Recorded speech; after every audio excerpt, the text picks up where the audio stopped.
Palestine. Okay, cool. I'm glad that we're on the same page. So the material opposition to the genocide in the Gaza Strip, the Israeli government. But they're radical extremists. What? Yeah, their slogan says "Curse the Jews." But they're okay. Well, in Lebanon, Hezbollah has been firing into northern Israel. Ooh, they're also radical extremists. Okay, well, Hamas. Ooh, cringe. Their 1987 charge set to the Jews. Okay, well, what about Iran? Iran, are you? You're an authoritarian theocracy. Brother, the authoritarian theocracy is the Jewish supremacist ethno-state of Israel. The Iranian government has literally Palestine. You want to talk about Palestinians? The Israeli government is Palestinians by the tens of thousands right now. I'm contrarian. So you stand with all the rebel groups in theory, but just not in practice. I only support the ones in the movies. So you're committed to every resistance movement except for the present one. I'm gonna wait for a secret third thing. How is the food kids table? We can't support the material opposition to a genocide because there are also contradictions within that are unsavory. What? That makes no sense. I have a purity fetish.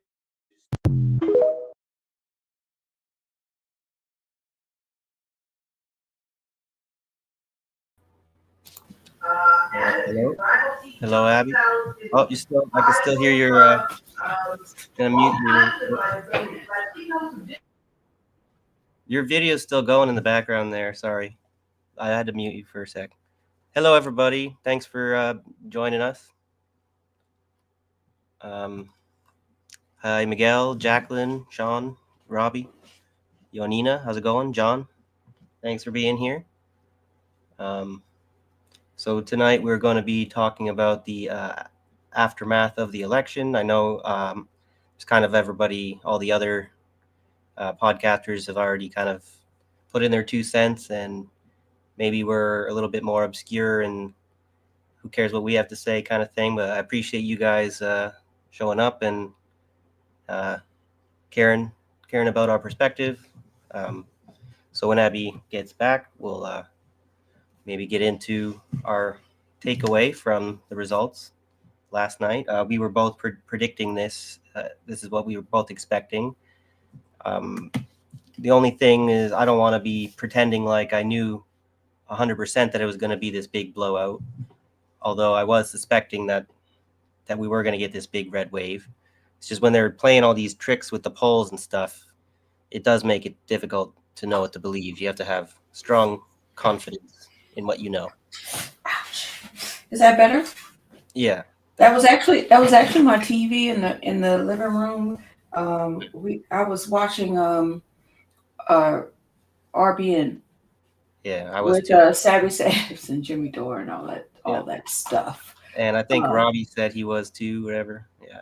We all probably were. Thank you all for popping in. Oh, this is a new person. Can we say hello to them? Yeah, that was the person you were on the Political Matrix with on the election night. Oh, yes. Hello. It's good to see you again. Thank you for coming. I appreciate you. Yeah, thank you. It was good to see a face to the name, you know. I felt like I was doing too much that night. Was I? I'm sorry. I was excited. I was hyped. I tried to stick with you guys, but I ended up kind of falling asleep with the TV on, and it happens. Yeah. It happens. So we are going to do like a recap, like everybody else has been doing, right? Yeah. Um, Yeah. I am I am indigenous to this land. I'm an Aboriginal girl, which definitely makes me American. That's for sure. Thank you, Robbie. Well, it's times like Oh, it these, was fun. that people really pressure people and question people about their patriotism or their pride in country, especially in the States. And I'd say Canada has this issue too, where Mhm. if you try to be patriotic, you kind of come across as white supremacist for good reasons, of course. But then there is such a thing as caring about the people in your country and the well-being of your country without wanting to make excuses for imperialism and that sort of thing. So Mhm. Um, I just have to. I'm gonna have to take a dig on you, Michael. Look, Michael. Jacqueline says she loves my hat. mm-hmm. Michael said he don't really like country hats, but No, I don't like like cowboy hats. No, no. black people invented country music, right? Oh yeah, yeah. So I so just I think am well within my rights to wear this hat. yeah, it looks good on you. I think a lot of people look kind of dorky with them. Uh, well, you're being kind. Thank you. Yeah. I can only kind of pull off one look. I don't really. If I change my style, I'm gonna feel awkward as hell because I only dress one kind of way with the same clothes that I've had for years. So I get it. After a while, you realize all that stuff is ridiculous, well, and all I need to do is clothe my body, and and be good on that. yeah. This is So one of those to each your own kind of things. I mean, some people kind of enjoy fashion as like a cultural thing, and their expression in it is part of expressing their identity and stuff. I just think a lot of people take it too far. But anyway, let's not get on a tangent, whatever. I do like clothes. I do like to wear an outfit every now and again, honey. I do. So I have a few things to share. Um, trying to figure out where I should start. Okay, so maybe I want to just rip the Band-Aid off in the beginning Sure. and start with the whole race factor Mm-hmm. in the election, because everybody went there, right? Or you could start. We'll see.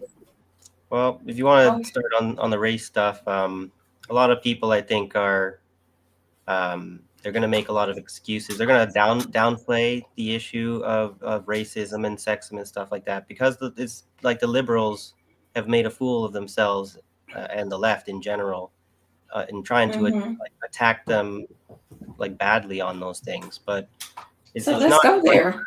it's not untrue that there's racism involved in his campaign, like in their aims of the policies that they're aiming to implement. Like I'd say if they get that super majority they're looking for, they're looking to be doing mass deportations.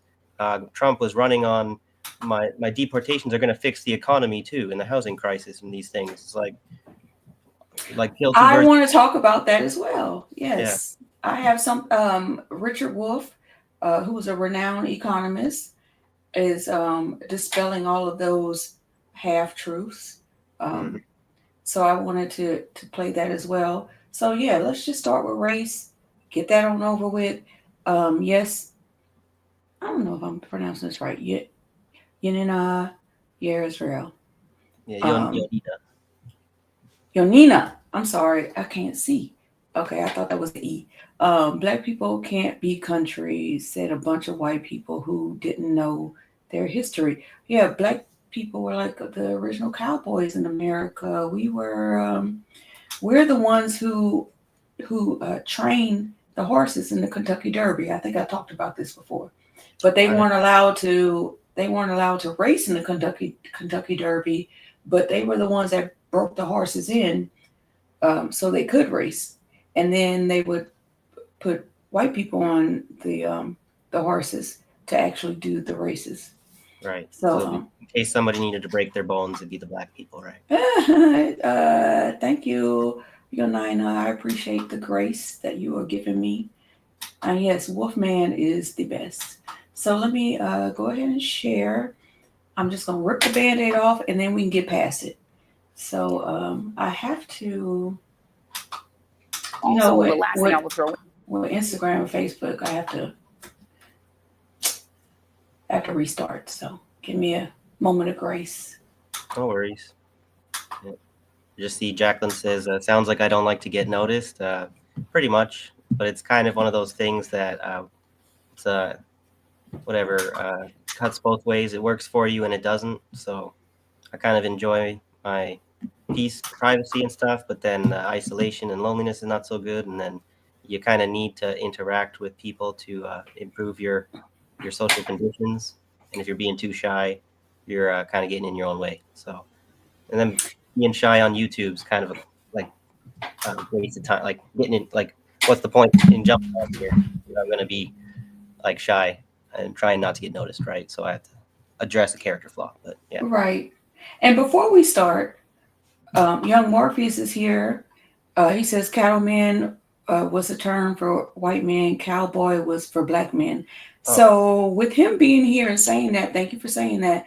Can you give a shout out to him and his channel? You guys, please go subscribe, like, and share. They have really good information over there. So go ahead and shout them out since I met them by proxy of you. Oh yeah, no, at the Political Matrix, when we had them on for the interview, I kind of after they left, after the show was over, I was kicking myself. I was like, I didn't really whatever you plug those guys very well or whatever, right?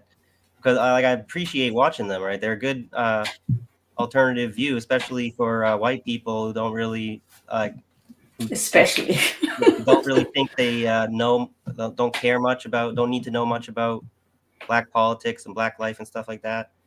They're smart guys who know a lot about, they've been doing the work for a while, right? So you got to talk to informed people to kind of actually like learn some things, especially when you go on looking online, like the Political Matrix that the name hints at, whatever. You try and research things with Google and stuff, and it's a total illusion you have to see through, right, to see the real political situation, right? So, and then as for communist, I find it's interesting to watch channels like that to get a bit out of the echo chamber that does develop when you're trying too hard to only listen to communist channels and that kind of thing. So Yep. Now, if I mess this up, Morpheus, let me know so I can fix it. But I believe the channel, I'm already subscribed, but it's the Political Matrix. That's correct? yeah. All right. So please don't forget to like, share, and subscribe over there and over here. So here we go. Let's see what Joy Reid has to say about what's going on. She said Latin voters swing dramatically to Trump, but she had more to say. So let's see. sort of trying to be super American. Totally. When people come here, because I know some African immigrants who are all the way Trump. And it's this idea of, I want to be with the side that's waving the biggest flag. I want to fit in. And there is a huge element, to be honest, of anti-Blackness in a lot of this, anti-Black Americanness specifically. And Paola and I have talked about this, that there is a part of that anti-Blackness is a piece of it, even though Enrique Tarrio, who's the head of the Proud Boys, is a Black Latino, but he's down with white supremacists, down with them. And there's this idea that I'm Black. Okay, so I just want to stop it for a second. And also, as I'm playing my videos, Michael, if you have something you want to say, just say, hey, stop it there. Yeah, and I'll sure. stop it so you could, yeah.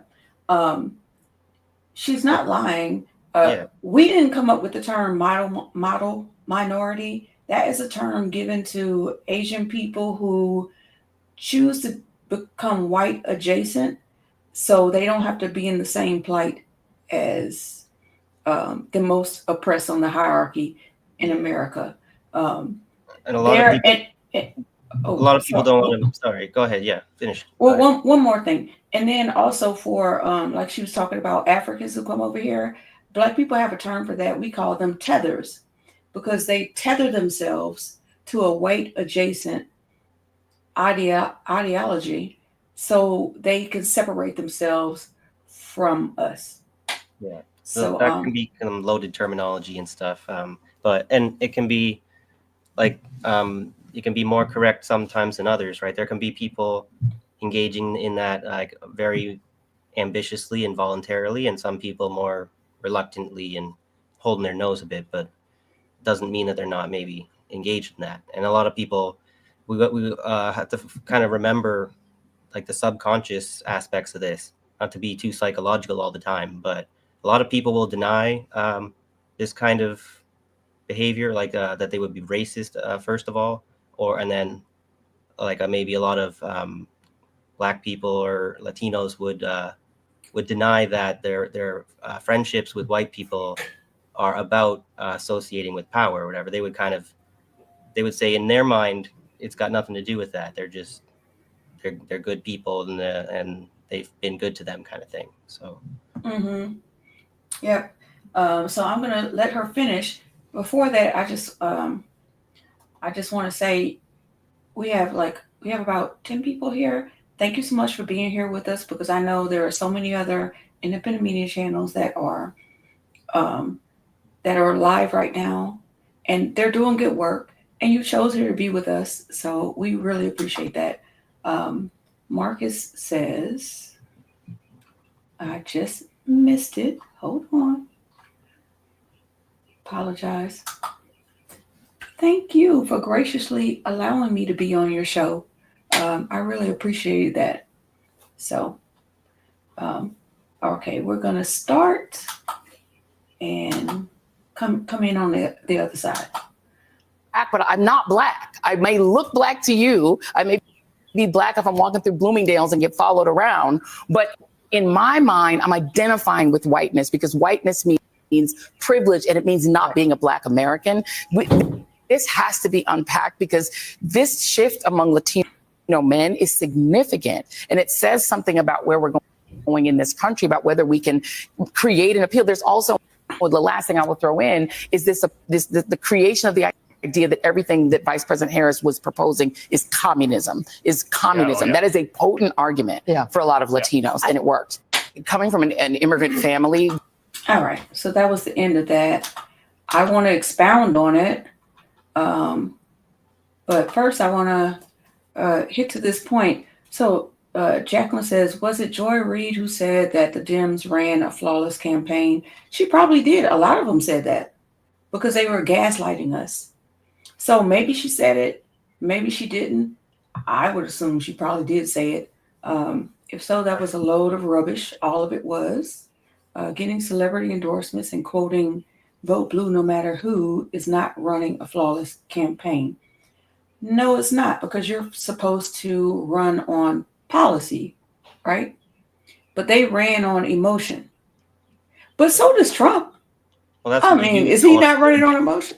Well, yeah, they don't want to actually change anything fundamentally. Like Trump is just as much like Biden in that sense, that a vote for him is to ensure that nothing will fundamentally change.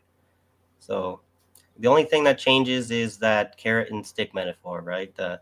People prefer the Dems because they get to chase an imaginary carrot and they don't get hit with a stick. But now I guess people are frustrated of that, and then they're getting a little bit masochistic and they're asking for the stick now. So I wanted to, I'm not trying to shit on Jimmy Dore, but I want to bring this up to prove a point. Before I do that, Jacqueline, the state colors, well, I know the state bird is a pelican, the state flower is a magnolia. I'm just assuming our state colors are yellow, purple, and green for New Orleans. So, no, this is strictly America. So I kind of wanted to play this for you, Michael, because a part of me is like, I listen to Jimmy Dore don't seem like the same Jimmy Dore I used to remember. But he's trying to argue, he keeps talking about DEI hires, and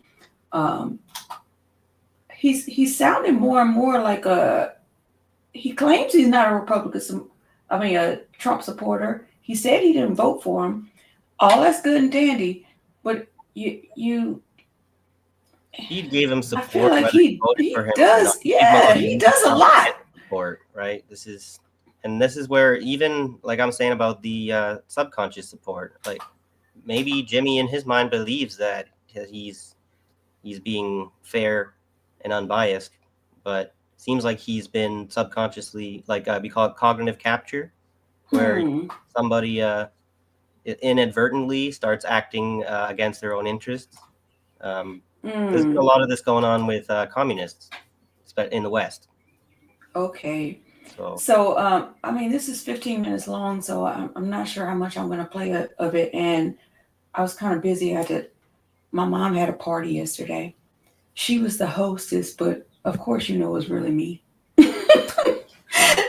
So I want to point out some things based on this video, because she's talking about Joy. He is talking about Joy Reid as well.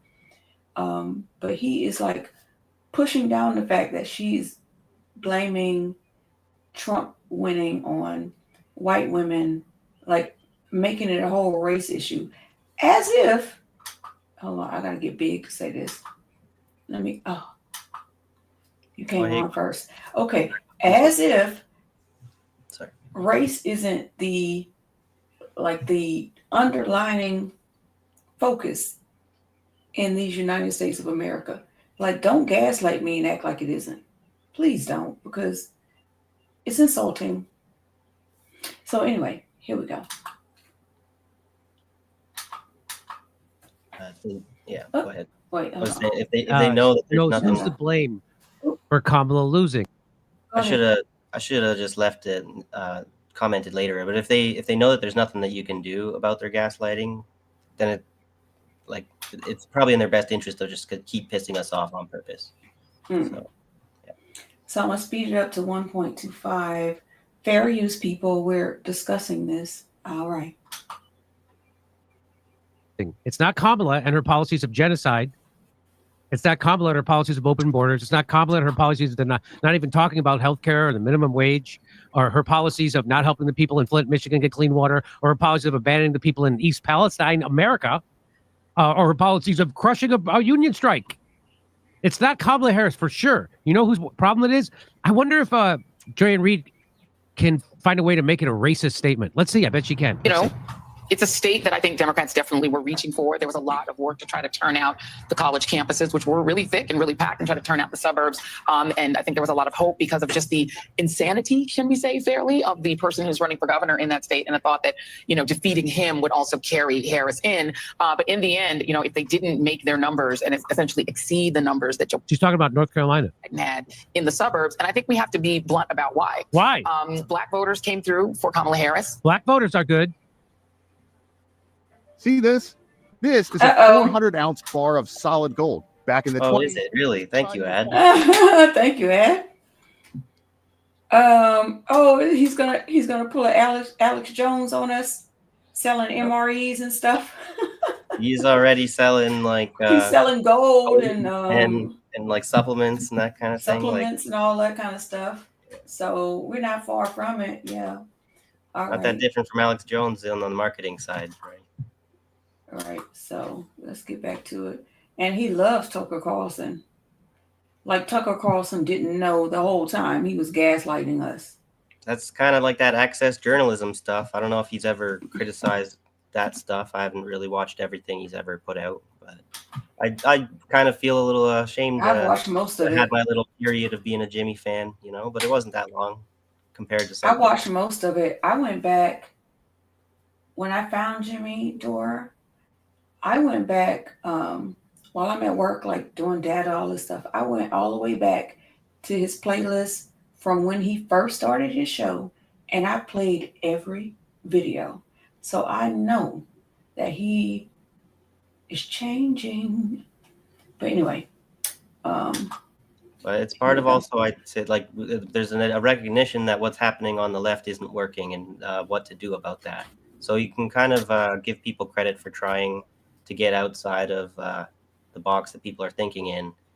And I just don't want to give people credit for just jumping into the right wing box and thinking like that's outside solutions, you know. Yeah, I watch because he does uncover some stuff. Like, you take what you want and leave the rest. So that's why I watch, because I take what I want and leave the rest. I even watch Candace Owens. Maybe not religiously, but I do watch. But anyway, let's keep going about his. White women voters did not. White women. That is what it appears happened in that state. Let's make it about race. Yes, White Jimmy women. Dore. Stupid white women. How about the black woman who's committing a genocide? Does she have any responsibility in this? How about you, who didn't pressure her to change her policy? How about that? How about her who crossed a railroad union strike, or didn't bring clean water to the people in Flint, or helping the people in East Palestine, America? Okay, so he has somewhat of a point. Right. Okay. Like when you're punching at the Dems, most of what you're saying is always going to be right, because they're always full of. Because they're always full of shit, right? But don't act like these white women care so much about the Palestinians that they're doing this because of genocide. Please don't.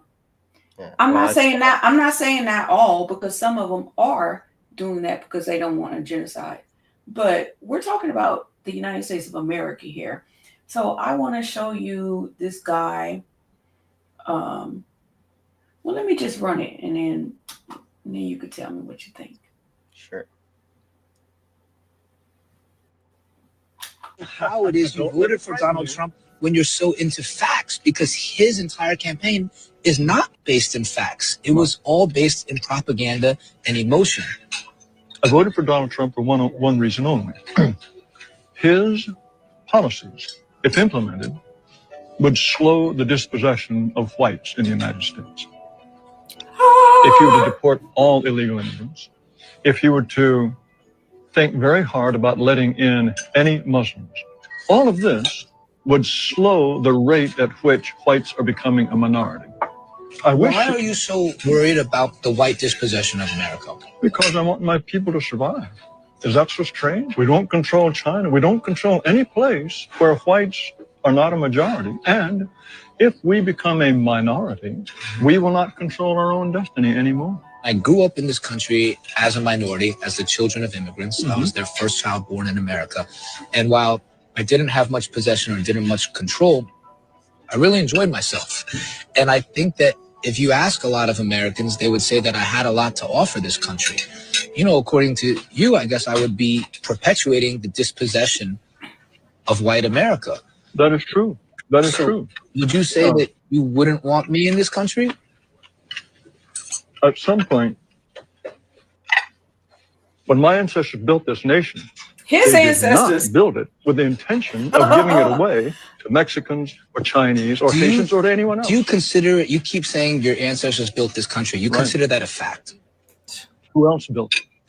Black people, Native Americans, Chinese people who came and built the railroads. Do you think none of that could have been Italian achieved? people? But they're Europeans, aren't they? Michael, what do you think about that? That guy's a complete and total buffoon. But he's pretty, I'm sure, wealthy enough to feel very confident in his what he's saying, Buffoonery? because he's got the evidence of his wealth to back up his thoughts, right? And that's the way it typically goes. And then there's occasionally you meet poor, like, homeless whites that are somehow think kind of like that, but they refuse to recognize the material, like their own material existence, like that's shitting in their own face, right? But anyway, but on that video or whatever, it's incredible that guy, that Asian guy, could sit there calmly and talk to somebody like that, like ask us, so would you want me deported? And the guy's basically like, well, yeah. Yeah. And he cannot get angry, or like I get yelling at people when they kind of encounter this kind of stuff often. So there's a lot to say there. But like if we would, I should have had to like pause when we were watching it. We could watch it, go back over it again. But You like- want to see it again? maybe not. I don't know if we could, just because like I feel like I could make better points about that or whatever. But like, I don't know. What do you I can think? watch it again for you, and you could just wave when you want me to pause it. Sure. Would you like? We Okay. might as well for the audience and stuff too, right? Okay. Let's see. Do I have to? TikTok and Facebook. I have to refresh it. Yeah. Oh wait, and then turn. I want to know how it is you Don't let voted it for frighten Donald you. Trump when you're so into facts, because his entire campaign is not based in facts. It was all based in propaganda and emotion. I voted for Donald Trump for one reason only. His policies, if implemented, would slow the dispossession of Well, whites pause it in the here, United right? States. You might as well stop it here. Okay. So that's very good for him to open up. Like, so we can both acknowledge that he wasn't running on facts, right? That's not why you voted for him, right? And the guy didn't say no in his answer. He basically said I voted for him for the reasons I already had in mind that had nothing to do with any of the things that, like, he's not even trying. It seems like he just has a lot of faith that Trump will do that, based on insider information, probably, right? But based on Trump's campaigning, like saying a lot of stuff like, "Oh, I love black people," right? Like, you would think that someone might doubt that Trump would uphold his white supremacy or whatever, right? So he would need to do some fact checking on Trump to ensure that he's going to make sure that whatever great replacement doesn't take place or whatever, right? But people they have such conviction in their racism, right? And they don't know their history, right? When he asks later on who built this country, like, he thinks that white people built it. And then you can tell him, no, black people and Chinese people and Italians built it, whatever. And then but Italians are white, aren't they? But you don't know your history, right? How the Italians and the Irish, whatever, were treated like less than by their other fellow whites, right? And there's a reason why he says Italians there. Anyway, yeah. Yep. So we're saying goodnight to Robbie. Oh, good night, Robbie. So are the people in the chat. It's He's professional. family. Marcus is saying he's just staying in a calm tone, right? Right. Which is another way to gaslight. Well, I'm saying the interviewer is being professional and staying calm in order to allow this person to, like, give him enough rope to hang him with, right? To get, like, if you are adversarial, they might just have you rushed out of there, right? But if you are, if you play along, then you can kind of get them to show their Hang arrogance. themselves. If only, right? And then he's like, "Oh, this is the only nation we have." You have Europe, which is not a continent, by the way. I can't the whole stress thing that is- enough. Like, this also ridiculous thing about, like, whiteness is like a social construct, right? That's where people can bicker and disagree about that. But I think when we try, I think we should side with those who consider like whiteness and blackness to be a social construct, because if we don't, we try and make it a biological reality, we kind of slip back into the racist racial scientific racism kind of stuff, right? So whiteness is a social construct, very much like the Middle East is a modern term. Like, it was created on purpose. Whiteness was created on purpose. So all of those indentured servants and feudalists, once that was their way of separating them from us. Like, hey, we'll just call you white and put the black people at the bottom, and that's cool, right? And they're like, hey, yeah, let's do that. And I also think there's from being at the bottom. I think there's something to say about, like, the decline in Christianity, like with the rise in atheism and stuff. Thank you. As the centuries went on with, like, the Middle Ages, like, the Catholic Church kind of revealed itself to be utterly corrupt and false in its claims of holiness and stuff. And this has, like, a very it strongly bolsters the secularism and like a scientific, like that's what allegedly gives birth to the Enlightenment, right?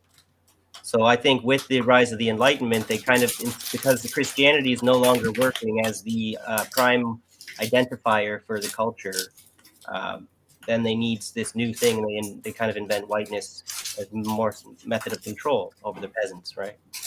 So I'm going to say something controversial, but let me explain. I say very boldly that white people don't have culture. And this is why I say this. Italians have culture. Polish have culture. Like you can go any country. They have culture. They have traditions. The culture of whiteness is diabolical. That's not a culture. Yeah, that's where I was gonna like. I would argue maybe that we have a culture or whatever. It's just not. It's terrible, right? Like it's embraced fascism for a long time, right? It's Mm-hmm.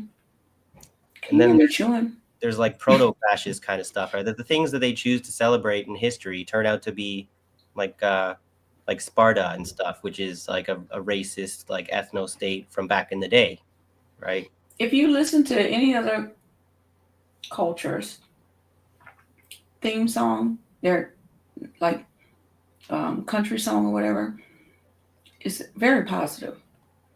Ours is we went to war and we won. Like what kind of the national anthem is disgusting. That is not culture based. It's imperialist culture, right? It's pride, like pride of dominance. Which it causes all this destruction and stuff, and then in order to be proud to be like an imperialist or a fascist or Republican or a Democrat, basically of those systems, then like you have to blind yourself to all the destruction that's caused by it and just take pride in the glory of being the one who is crushing the skull with your boot instead of the skull that's being crushed by the boot. So And the reason why we say black people have culture is because we had to create a culture out of nothing from being here. And I know some people don't like me to say black. They like to say Aboriginal and Indigenous, which we are. Jacqueline, delicious. I love them. yeah. Oh, I love these. Oh my gosh. Try not to eat too many because those people, billionaires, all knows, of course. But you can't think about that when you're enjoying those indulgences sometimes. That's true. So even our national anthem, the Black national anthem, "Lift Every Voice and Sing," who was made by Johnson Brothers, by the way, Johnson and Johnson. It speaks of uplifting and having a better life, and it's the antithesis of the national anthem. So just to put that out there. So we got another clip we were going to get into, or I do. I didn't know if you wanted to, if you had anything that was relevant to this, because I wanted to go to Richard Wolff and his assessment from an economic expert's perspective, and not like Alan Greenspan, because he didn't know shit. oh, hi Desert Mantis, how's it going? Desert Mantis is here. Yeah, we can. It's so good to see you. We could go ahead and play the Richard Wolff thing. I had a couple like article things that we don't really need to read the whole much. I don't know if people are in a reading mood today, but I thought we could just maybe have a discussion more about our take on the election stuff. Like I called up an article that does the results breakdown and stuff. We can kind of talk about what we think about that supermajority situation. And like what percentages of votes, who voted for what? Like I saw only 7% of Black women voted for Trump. So as far as the Joy-Ann Reid were watching Jimmy's criticisms, the only small percentage of Black women like Joy-Ann Reid that are the problem, right? The vast majority of Black women already know what's up. It's Black men that seem to be willing to support Trump for whatever economic reasons that are. No, let me tell you why, sweetie. Yeah, that's not my understanding. I don't really know. I mean, why I'm not a black man. black men would be. Maybe Rondo's here. Rondo, maybe you can give us some insight. This is what I think. I think a lot of black men want to do white men in blackface. They aspire to have the power that a white man has in his home, in his government, and so they're doing the same thing that the model minorities do.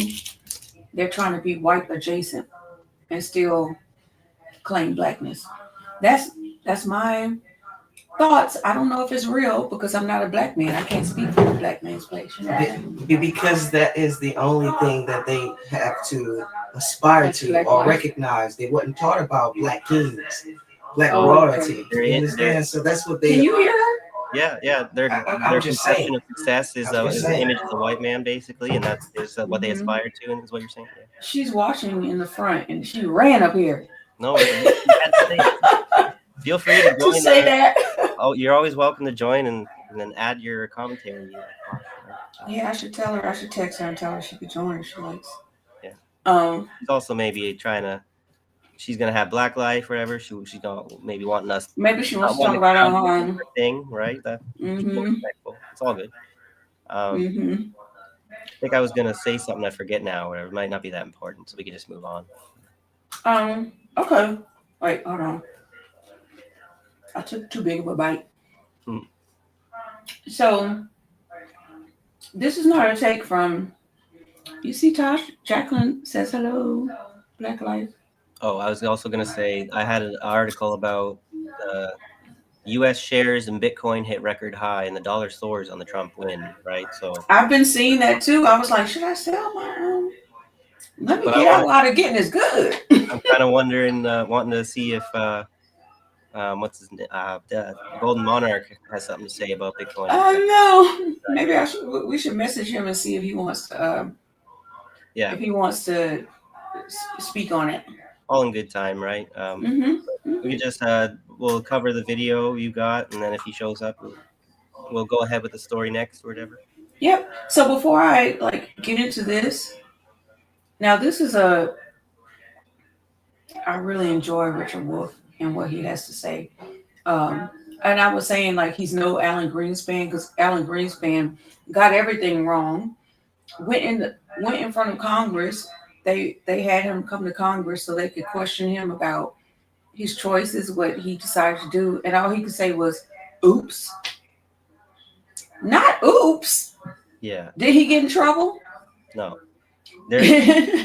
I'm amazed at how none of these economists who do all this damage and get proven so badly wrong and stuff, they never have the humility to be able to cross the aisle and just go what they really would be able to do a lot of with their influence is if they admit that they're wrong by going to work with someone like Richard Wolff and showing that kind of respect. But they'll just say, fuck it, if I just say oops or whatever and I don't admit that the greater problem is capitalism and stuff, then I don't get in trouble with all the people who gave me money, right?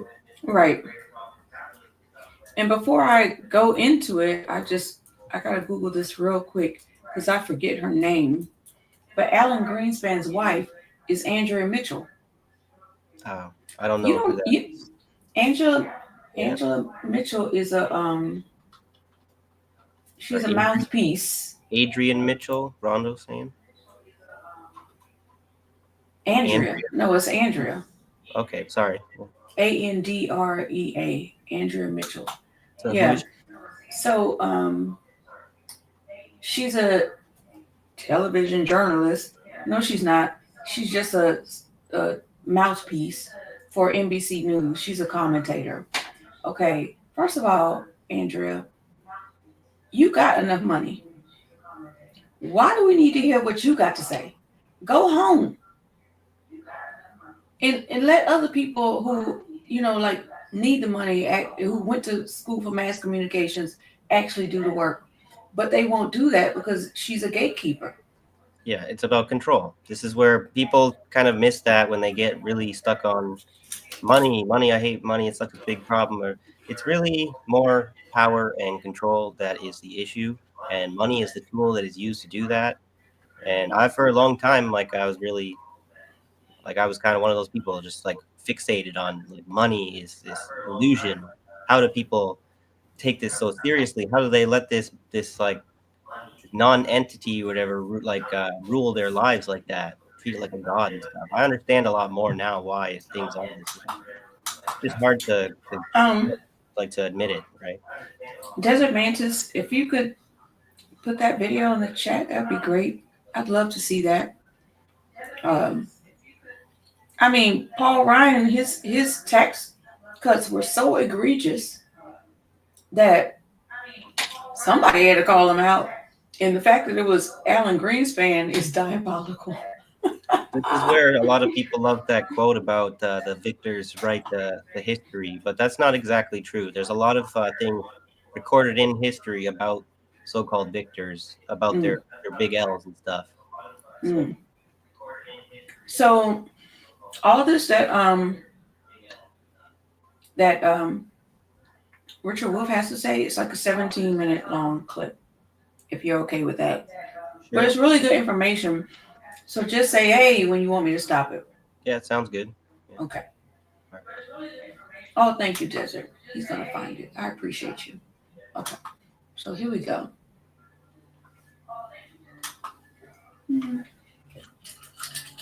Cheers. Apparently, apparently I'm a hottie. Ah, nice. Lipstick. All right, so let's get back to this. I'll make it big. Do all the things. I'll have to go get a beer if you want to cheers, right? I just got water right now. Okay. Welcome, friends, to another, but also a special issue of Wolf Responds. I can hear Tosh. Normally, I do. What can you hear? Tosh. I hear Tosh. Oh, Tosh. Tosh. I'll text her. All right. Well, should be able to see if she's watching. Oh, she just said what twice? We can hear you. Turn the TV down. Sorry. I'm sorry. That's so unprofessional. No, it's okay. I just had to say it because in order for all the rest of the viewers not to have a sound. Here. Yeah. Okay. So she Thank did. You, Thank you, Tosh. Here we go. Welcome, friends, to another, but also a special issue of Wolf Responds. Normally, I do this, as you know, if you've been watching, on my own. But today, as part of the special quality of our broadcast, I'm accompanied by two contributors to Democracy at Work. One is Harriet Fraad. She is a psychotherapist. She is in private practice in New York City. She's a hypnotherapist and is also the author of articles and books, really on the connection between the broader society and capitalism on the one hand and intimate life on the other. And she's going to talk a little bit about the connection. Have you heard of? Have you seen Harriet Fraad at all? No, but I wanted to play this intro part just so if anybody at home wanted to look these people up, they could. But I'm really just playing. Playing Wolf's response. I just want to say, you can go right back to it. And I'm just saying, I've seen her. They do a little show on Democracy at Work called "Capitalism Comes Home." So if you're interested in getting her perspective, you can go ahead and watch that. I've seen a few episodes. I appreciate what they have to say. Right. So. And this is actually from Democracy at Work. Yeah. Okay. And the results of yesterday's election, the election on November 5th, with Mr. Trump as the new president. My second guest is Shahram Azar, who is a professor of economics at Bucknell University in Pennsylvania, also a contributor to Democracy at Work, and an active author, among many other achievements, beside being a professor at Bucknell University. And I won't introduce me because you already know who I am. So I'm going to start by making some comments, as I've asked Harriet and Shahram also to make, about what they see as the significance, the meaning that we are to take away from the results of the election for president in the United States just completed. Here is my reaction as I think about this in the literally now hours since the results became known. And because I'm an economist, I'm going to focus on that.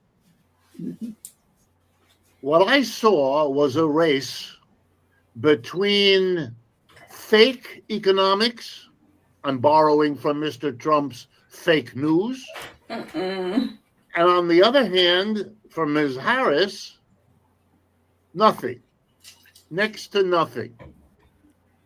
Here's what I mean. Mr. Trump reacted to, as Kamala Harris also did, to the fact that masses of Americans feel that their economic situation is awful. I believe that they feel what is in fact the case, although many commentators, particularly on the Kamala Harris side, felt the need to challenge, to question, even to mock the feelings people have as if they were all somehow mistaken. They must have felt that to admit that the United States has terrible problems would be to give Mr. Trump an advantage because he would blame them for it. Of course, I forgot. Fair use. I should speed this up, right? Yeah, I was Richard Wolff, maybe not 1 point, maybe I don't know, we'll see how if it's too fast, but yeah, he tends to speak a bit slow, and if it's going to so it's good to speed it up anyway. As far as this is no Robert Reich, because you know Robert Reich cosplays as an economist for the people, but he's really just a Democratic shill. It took me a while to figure that out too. Yeah, I don't mind saying it. Robert Reich does say some good talking points, right? And it's where it actually does help to have some Marxist analysis there, because if you don't, you'd be a little uncritical of what he's saying, right? You might buy into some of his ideas, but then he says good talking points, but I think he says them as a means to an end to corral you back to the Democratic Party. He's got a good way of acting, I guess, if that's what he's doing, right? Because he's genuine compared to some of these other people. Right? Yeah, he does. As far as Mantis's question, I agree. I appreciate Professor Wolff and Hudson teaming up. Not question, his comment. Professor Wolff and Hudson have been teaming up lately, and I think they are fantastic. Only people I see with like some valid kind of criticism of them are like these on these Marxist channels or discords that are people who are like theory whizzes who just know way more than the average person, and then like we kind of need to not be too critical of these public economists who have been doing it for a long time, because we're learning from whatever mistakes that we can suss out of their work, and we shouldn't be like abandoning them thinking we're so much better than them, where we should have respect for them as our mentors. So and Hudson and Radhika Desai, that's the other. Those are my three economists that I kind of know of to follow, to take advice, like actual economists. Like it's one thing for it to be Marxist talking about the theory and practice of organizing and stuff, but a lot of what gets left behind with a lot of the organizers is they're not actually economists, and so they maybe don't know enough about economics. A lot of people assume that economics is bullshit, or so it's like a waste of time to learn, but it's actually kind of complicated, and you sort of need to know the bullshit to be able to get to defeat it. So good point. Desert Man just not like Richard Reich. I don't blame you. Okay. And I told you I in New York City, his daughter and I lived in the same building. Richard That's- Wolf. Wow, yeah, that's pretty awesome. Do you Right. remember that? I forgot. No, it wasn't. No, it wasn't. Well, I'm just saying, We it's we a were small world kind of thing. It's so cool to. we were becoming friends, and I thought I'd get a chance to meet him, but she went real crazy on me during the pandemic because I didn't get a shot. That's not cool. Yeah. Well, I think and I that's was the and I was crazy. like, your own daddy says that you should have autonomy over your body, and so I thought that was strange, especially the fact that her husband was producing this show. So you're sitting here listening to him say this, right? Well, then Wolf at his age, I think maybe one of the things that you could maybe fairly criticize him on would be the response to the pandemic and stuff. I think naturally people at that age are a little more concerned of their loss of getting seriously ill than they should be because they are more vulnerable. But I just think that they're more vulnerable to the propaganda about how. No, he wasn't. He Not said him, his daughter. What you were saying, but I mean, he older than her. that's what I'm saying. She's probably also being concerned for his safety too. Everyone's worried that you're going to kill your grandmother, right? What if your grandpa was Richard Wolf, right? So. Okay, I'll give her that. But my take pisses people off on COVID, right? Like I'm one of these anti-vaxxer, anti-maxer. You guys have no idea how much the science has been manipulated. And Allegedly, right? I have an ignorant boob on that stuff, according to all the know-it-alls. So there we go. All right, shall we get back to him? Yeah, without further ado. Because he has some good stuff to say. He really does. The answer could have been that this situation has been building for decades and is neither the responsibility of Republicans nor Democrats. It is an outcome of much deeper phenomena. I'll get back to that in a couple of minutes. So what did Mr. Trump do? He said, I'm going to protect you from this awful economic crisis that you have been plunged in and that you are suffering through.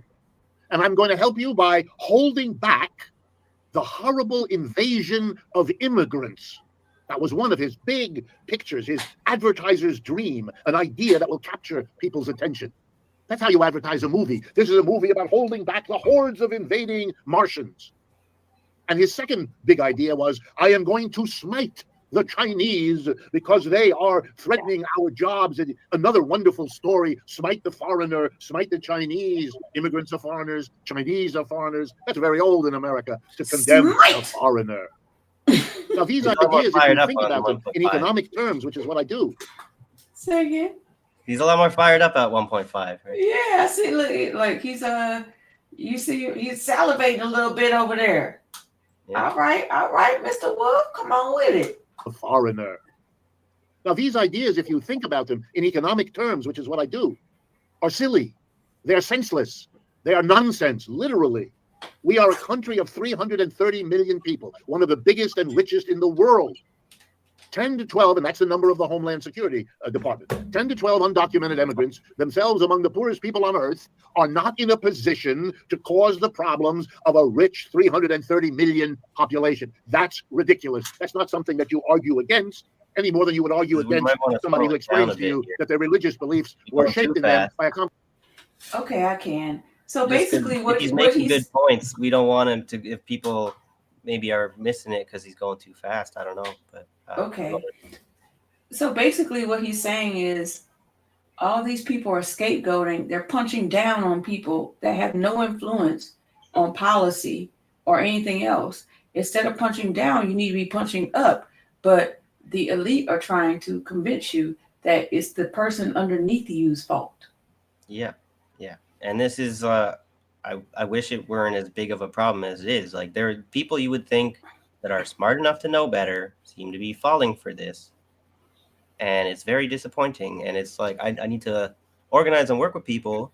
And every time I try and do that, you gotta hold their hand through their racism, right? Not have to like make them deal with it, whatever, harshly. Like, it's a big problem, but anyway. Yeah, it's a huge problem. It's post-traumatic slave syndrome here in the United States. I don't know how to explain it in other places because I never lived in any other place. But okay. conversation they had with a large tree over there. Okay, I gotta say something You else. back away from such a person because you know that this is nonsense. Basically, it's the same. You want to come over here and say it? Oh, you can hear me. I heard. Can you myself. hear Yeah, Black you Life? can hear me. I I don't know hear how. you. I got a magic, magic voice. On the shit. But it's the same thing that they did to poor white people with black people. It's the same trickery shit to be able to manipulate people out of How they classify white. We kind of Yeah, how talked they about said- that before. I don't know if Yeah, you were we here. talked about that. How they made poor whites think that they were above black people Mhm. instead of uniting with people and like motherfucker, pay me my worth or give me my share. Or whatever. What had happened was like poor white people and black people were uniting, And that's what I'm saying. And the way that they started and they to were like, divide "Oh them, shit, we Nah, gotta fix this problem." You are more than that piece of shit ass non. Man, I don't care. That was their way of solving that problem, so that people, Yeah. the smallest. Oh, this is all up in my camera. The smallest amongst us wouldn't rise up. You know what I learned in my training about mental health my mental health training that relates. They are including in like the traumatic things that affect people. It's like a standard of 10, but now they're expanding these traumatic experiences that people go through that affect them for the rest of their lives. Right? Guess what? They included in the expansion slavery. Of course, during the training. Nobody else said nothing in the training whenever she mentioned slavery was included, right? So as soon as I seen it, I was like, holy shit, you got to be careful. Now's my chance. Now's my chance. I got to say something. And I did say a little bit of something, but I was very happy that they are now at least identifying that slavery is a traumatic experience. How many that mad faces were in the room talking about? Look at this CRT bullshit. Nobody. It wasn't that kind of training. But all I'm saying is, good. I'm saying that it's great that they are acknowledging that is a traumatic thing. They meaning the education in this particular area. It's Right, not a right. national recognition. It's not a national recognition. You know what I'm saying? But it made ooh, child. Yeah, I told her chocolate's up. Sure did. All right, let's see. All right, should we get back to the get back? Yep.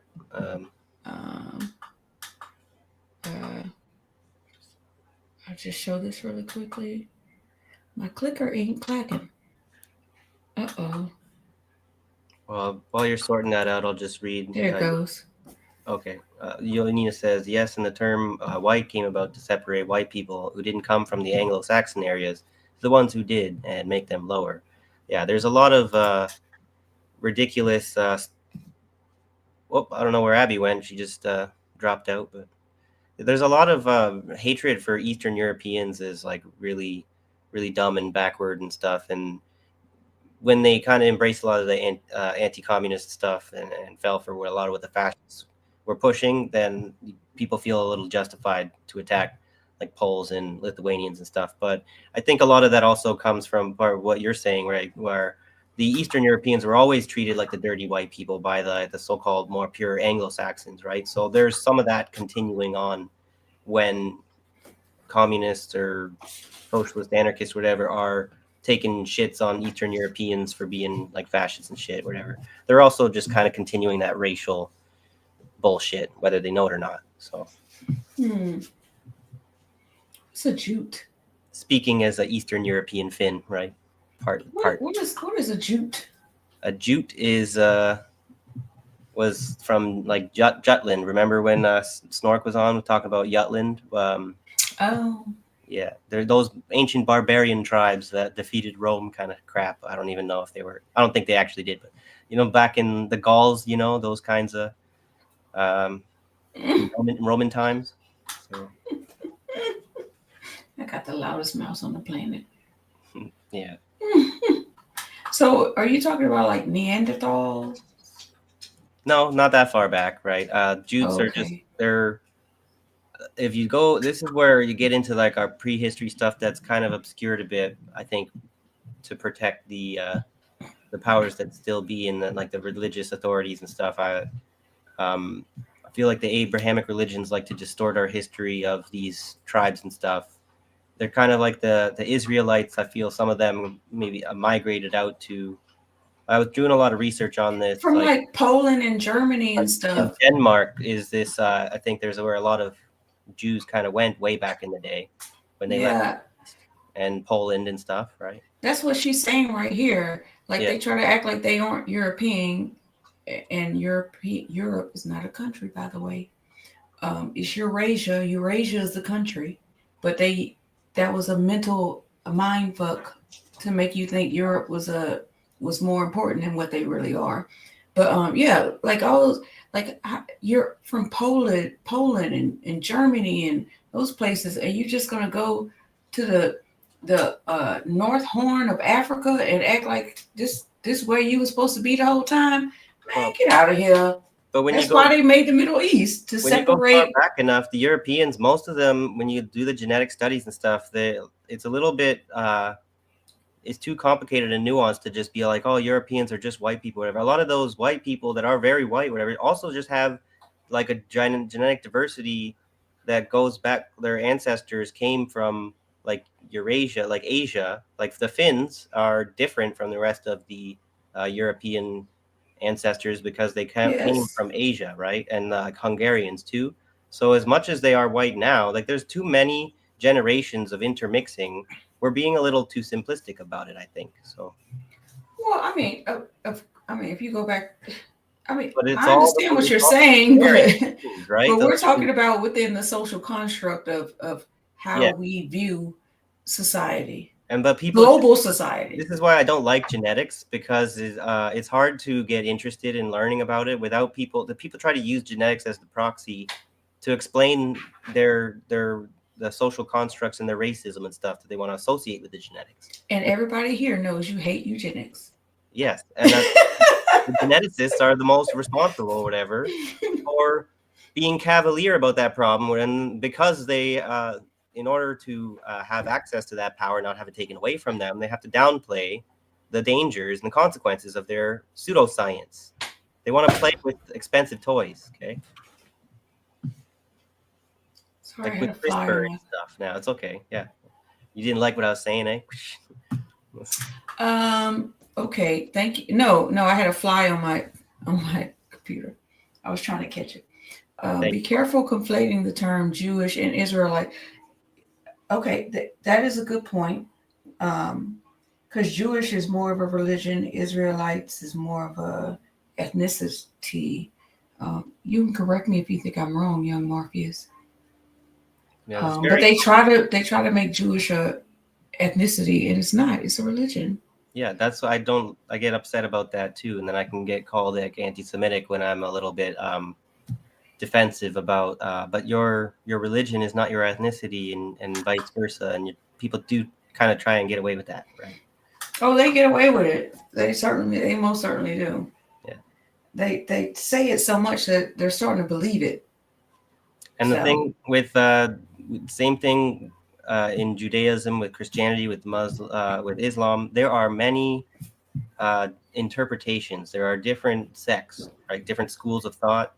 So even among Jews, there's disagreement about what Jew means, and within that there's the divide about Zionism. But before the whole Zionist issue, there was already different schools of thought, just like in Christianity. There's Protestants and Catholics. Like there's splits that there's so many splits that occur back in history, and some of them get resolved, and some of them don't. Like the Catholics and the Eastern Orthodox Church. There's a great schism way back in like the 1400s or 10, I don't remember exactly. Okay, like 600 years ago at least, and they still can't get over it. So that's like, I'm Christian. No, I'm Christian. No, I'm Christian, and they've been doing that for 600 years. Like, I'm the real Christian. It's a true no true Scotsman. Right? I'm the real Slim. Like Rondo says, if you have to try to convince people of your supremacy, you probably might not be that supreme. Like it seems like it would just be super noticeable. You don't have to keep telling people. Should we get back to, because I really want you to hear what he's about to say about Trump's economic plan and how it's actually going to be terrible for America and not solve any problems. So, Yeah. should I get back to it?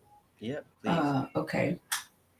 Wait, I gotta wrap this up with what they're saying about white supremacists and stuff. Jacqueline, she petty as hell. I love it. Okay. All right, so let's get back to it. Oop, my bad. We'll have to talk maybe if Marcus can come back on our show. We'll get his. He's love it. I think he's a rare black Jew kind of thing. So it'd be interesting to talk to him. So I'd love it. Okay, so let me hit play and see what he has to say. Oh, I just made a rhyme. With a large tree over there. You back away from such a person because you know that this is nonsense. This is nonsense. Wait, let me back it up just a little bit so we. He explains to you that their religious beliefs were shaped in them by a conversation they had with a large tree over there. You back away from such a person because you know that this is nonsense. Not the burning bush. You're not going to deal with the argument. Now with the Chinese, it's the same nonsense. Mr. Trump kept saying, I'm going to hit the Chinese with a tariff. That's not what a tariff is.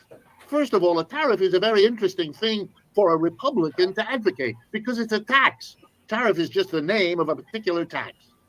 So the party against taxes is promising to levy taxes like you've never seen before. I'm quoting Mr. Trump.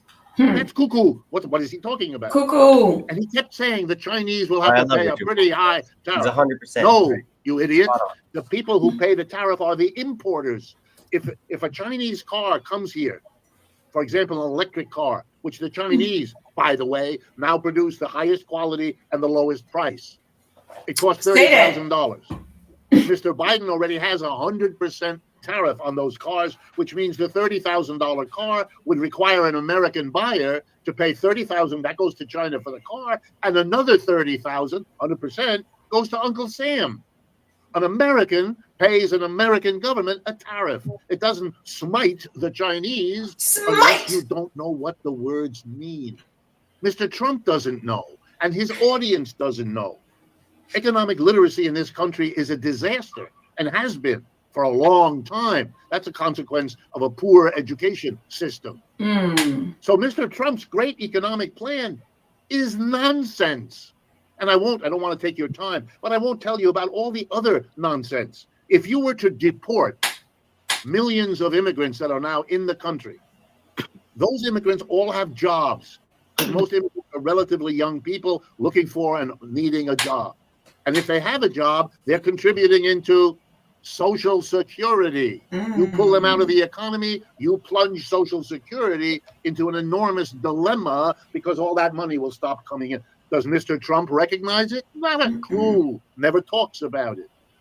You know, it's all Madison Avenue hoop-de-doodle. Not hoop-de-doodle. It makes as much sense to listen to Mr. Trump as to select which bar of soap you're going to buy because you have the belief, which the advertiser gave you, that using this brand of soap will really do a wonderful thing for your sex life.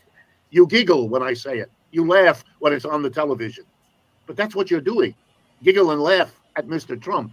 But what did Kamala Harris give us in response? An equally big picture? Not at all. She's going to improve the child tax credit. She's going to give first-time home buyers $25,000 to put down on their $400,000 house that they're trying to buy. Yeah, these are little things. They don't mean much to most people who are not in these situations. Americans are not having children the way they once did. So the child tax credit affects actually fewer people, and it's not very much money, and it's not going to change anything. Change anything. That's what the mass of people wanted. There are 100 ways, polls and others that show that. And Mr. Trump said, I'm doing things that conventional politicians don't dare do. I am saying bad words about other countries. Look at me. Because I would say a lot of people would listen to that kind of analysis, and for some reason they want to come away with, well, that's your opinion. That's your opinion. That's a person who doesn't he have a PhD in economics? Yeah. That's his opinion. That's what happens when you go and you look at the actual facts about what the claims. You know, you go fact check them, like economically, where they're saying, Yeah. I'm gonna fix the economy by getting rid of all the immigrants and raising the tariffs to smash the Chinese. So you'd have to actually do the exercise. So Google is free. What would be the actual like the cause and effect of that situation? If you run that scenario and you're smart and you understand how to do that, you've been trained how to do that, like Richard Wolff has by Harvard, I believe, then like his opinion is not like just pulling like blowing smoke up your ass, right? He's very much telling you, like I would tell people, like if you think Trump is your savior or whatever, like good luck. You really are gonna have a rude awakening. But that's your opinion. It's like, actually no, that's what the predictions for the future are telling us. If you want to listen to the prognosticators or whatever, right? So what's going to happen, I hope, is we're going to have 4 more years of this clown show, and hopefully people will notice, oh wait, my life isn't getting any better here either. So maybe it's going to take to 2028. I hope I'm alive. I hope it's in my lifetime that the revolution actually will be televised, and it's going to be it's going to be something else. Well, and I can't wait to see it. A lot of people are pretty confident that it would never happen in their lifetime. I just think it could go either way. It depends on the people, really. Like, what are they when shit hits the fan? Like with Trump winning, right? You see all these people crying, right? Oh my God, it's the end of the world. Have that reaction, whatever, fine. Then the next day, what are you going to do? How are you going to plan your way out of this disaster scenario, dystopia that you see yourself in? Because the way that they try and get themselves out of it is everything. Because we keep locking ourselves back into it by trying the things that don't work, by not trying to analyze what we've been lied to about, like communism, and maybe have to actually try something that we've been told will never work, and to actually put our faith in it. Well, Americans have been so propagandized about how communism or socialism actually works that it's going to take something to just really, really wake them up. Wake them up and put them on their P's and Q's, Sean. I see he's saying in the chat, his pints and quarters, for them to just be like, you know what? Maybe we should try something else because this shit ain't working. Which is, I think, exactly why Trump won. It's the accelerationist argument. If there were any communists or pseudo-communists who voted for Trump, it would be the crowd who believe in accelerationism, which is kind of an irrational, it's a big, huge gamble with a lot of people's lives. It's a big trolley problem thing where we're saying we know that letting him win is going to create all kinds of madness, but we're kind of thinking that maybe that's the thing that people need to see happen to get them to bootstrap themselves out of this situation. And I worry that will be a fucking disaster. And you think that people are going, that tragedy and suffering is going to force people to pull themselves out of it. Only some people react to it that way. A lot of people give up or whatever, or like they knuckle under, whatever. They surrender to imperialism in such a crisis because of how tragic the situation is. They're not able to cope with it. So what do? The path of least resistance. They bend and kneel and kiss the toe in the ring or whatever. So. Not to belabor your point or anything, because I think we said all we could say about that. I just really fucking love how the people in the chat have so much fun laughing and talking shit. I love that. Sorry we can't maybe always get to your comments, but I think if we focus on replying to everything you guys are saying, we maybe won't be able to do analysis and stuff. So there's a bit of a time and a place for everything. So. No, I love that they can just hang out and have fun. Wow, that's awesome. What y'all trying to say? Y'all need me? Black Life came here. What y'all trying to say? Y'all need me to admin? Where you been then? I've been in there trying to get some food in my system. Hi, Bad Cookies. Here. For those of you Take a who are few new pieces. here, Take a few pieces. oh, okay. Which is like Yara Israel. So check out the 10 Rabbit podcast. Oh, it's go over ahead. now. Sorry. You missed it last night. That was his last episode. I tried to text you. Oh, I did miss it then. I guess They had it? Mastermind not coming back anytime soon. Cookies is I don't know if they agreed on it. Probably they talked about it behind the scenes. But Cookies did a show last night, and he was saying he's not really, the streaming's not really his thing. He's too busy and stuff anyway. Maybe he'll be able to come on as a guest or something on here, but he's more. I think he's more happy, content being the troll that he is, right? Oh, I missed it because my mom had her party yesterday. So I was like, yeah, contending to her and they were so cute and fun. Go ahead and go back and watch it. Unfortunately, Yeah, I'm gonna go back and watch it. One of the You're this way, Bad Cookies. Why don't you come on Civilian Discourse, Bad Cookies?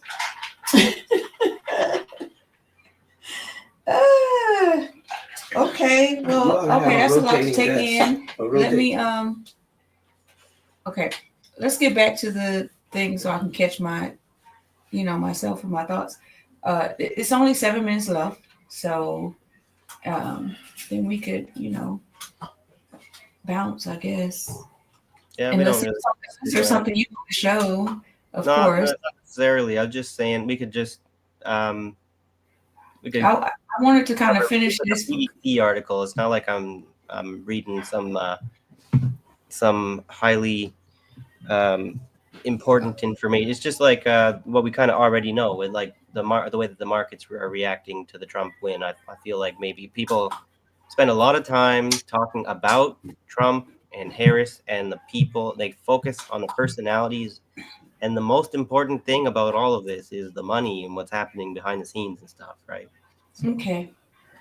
All right. So let's try to. Stop me if you want. 7 minutes. So we could probably stop halfway through or something. Just let me know, or I'll stop if I feel the need. We'll Sounds see good. what happens. Yeah. Don't dare do.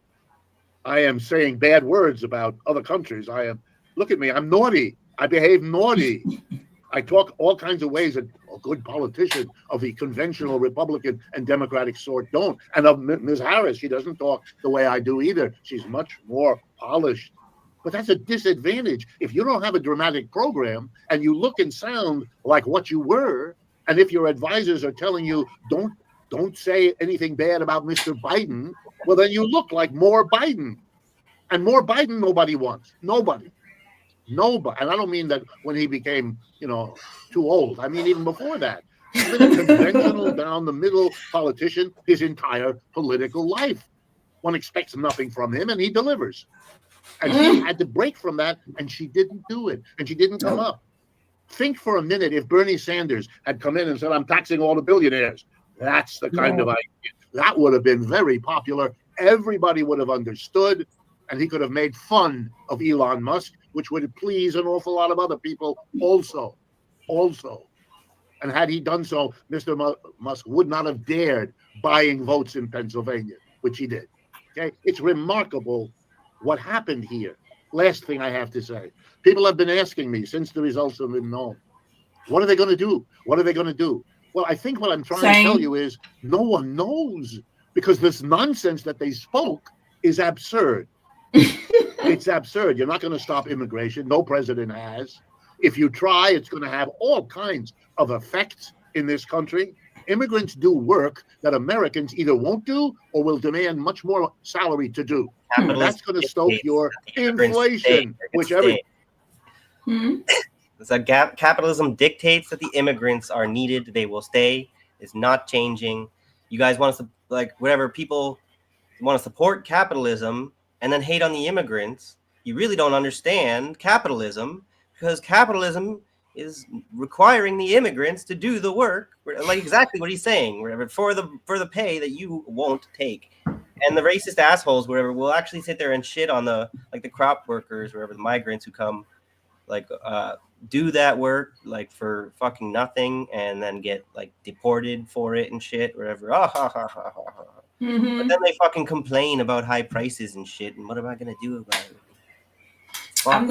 I'm just gonna remind everybody that Mike Pompeo left the Trump administration to go work for a private law firm whose primary responsibility was to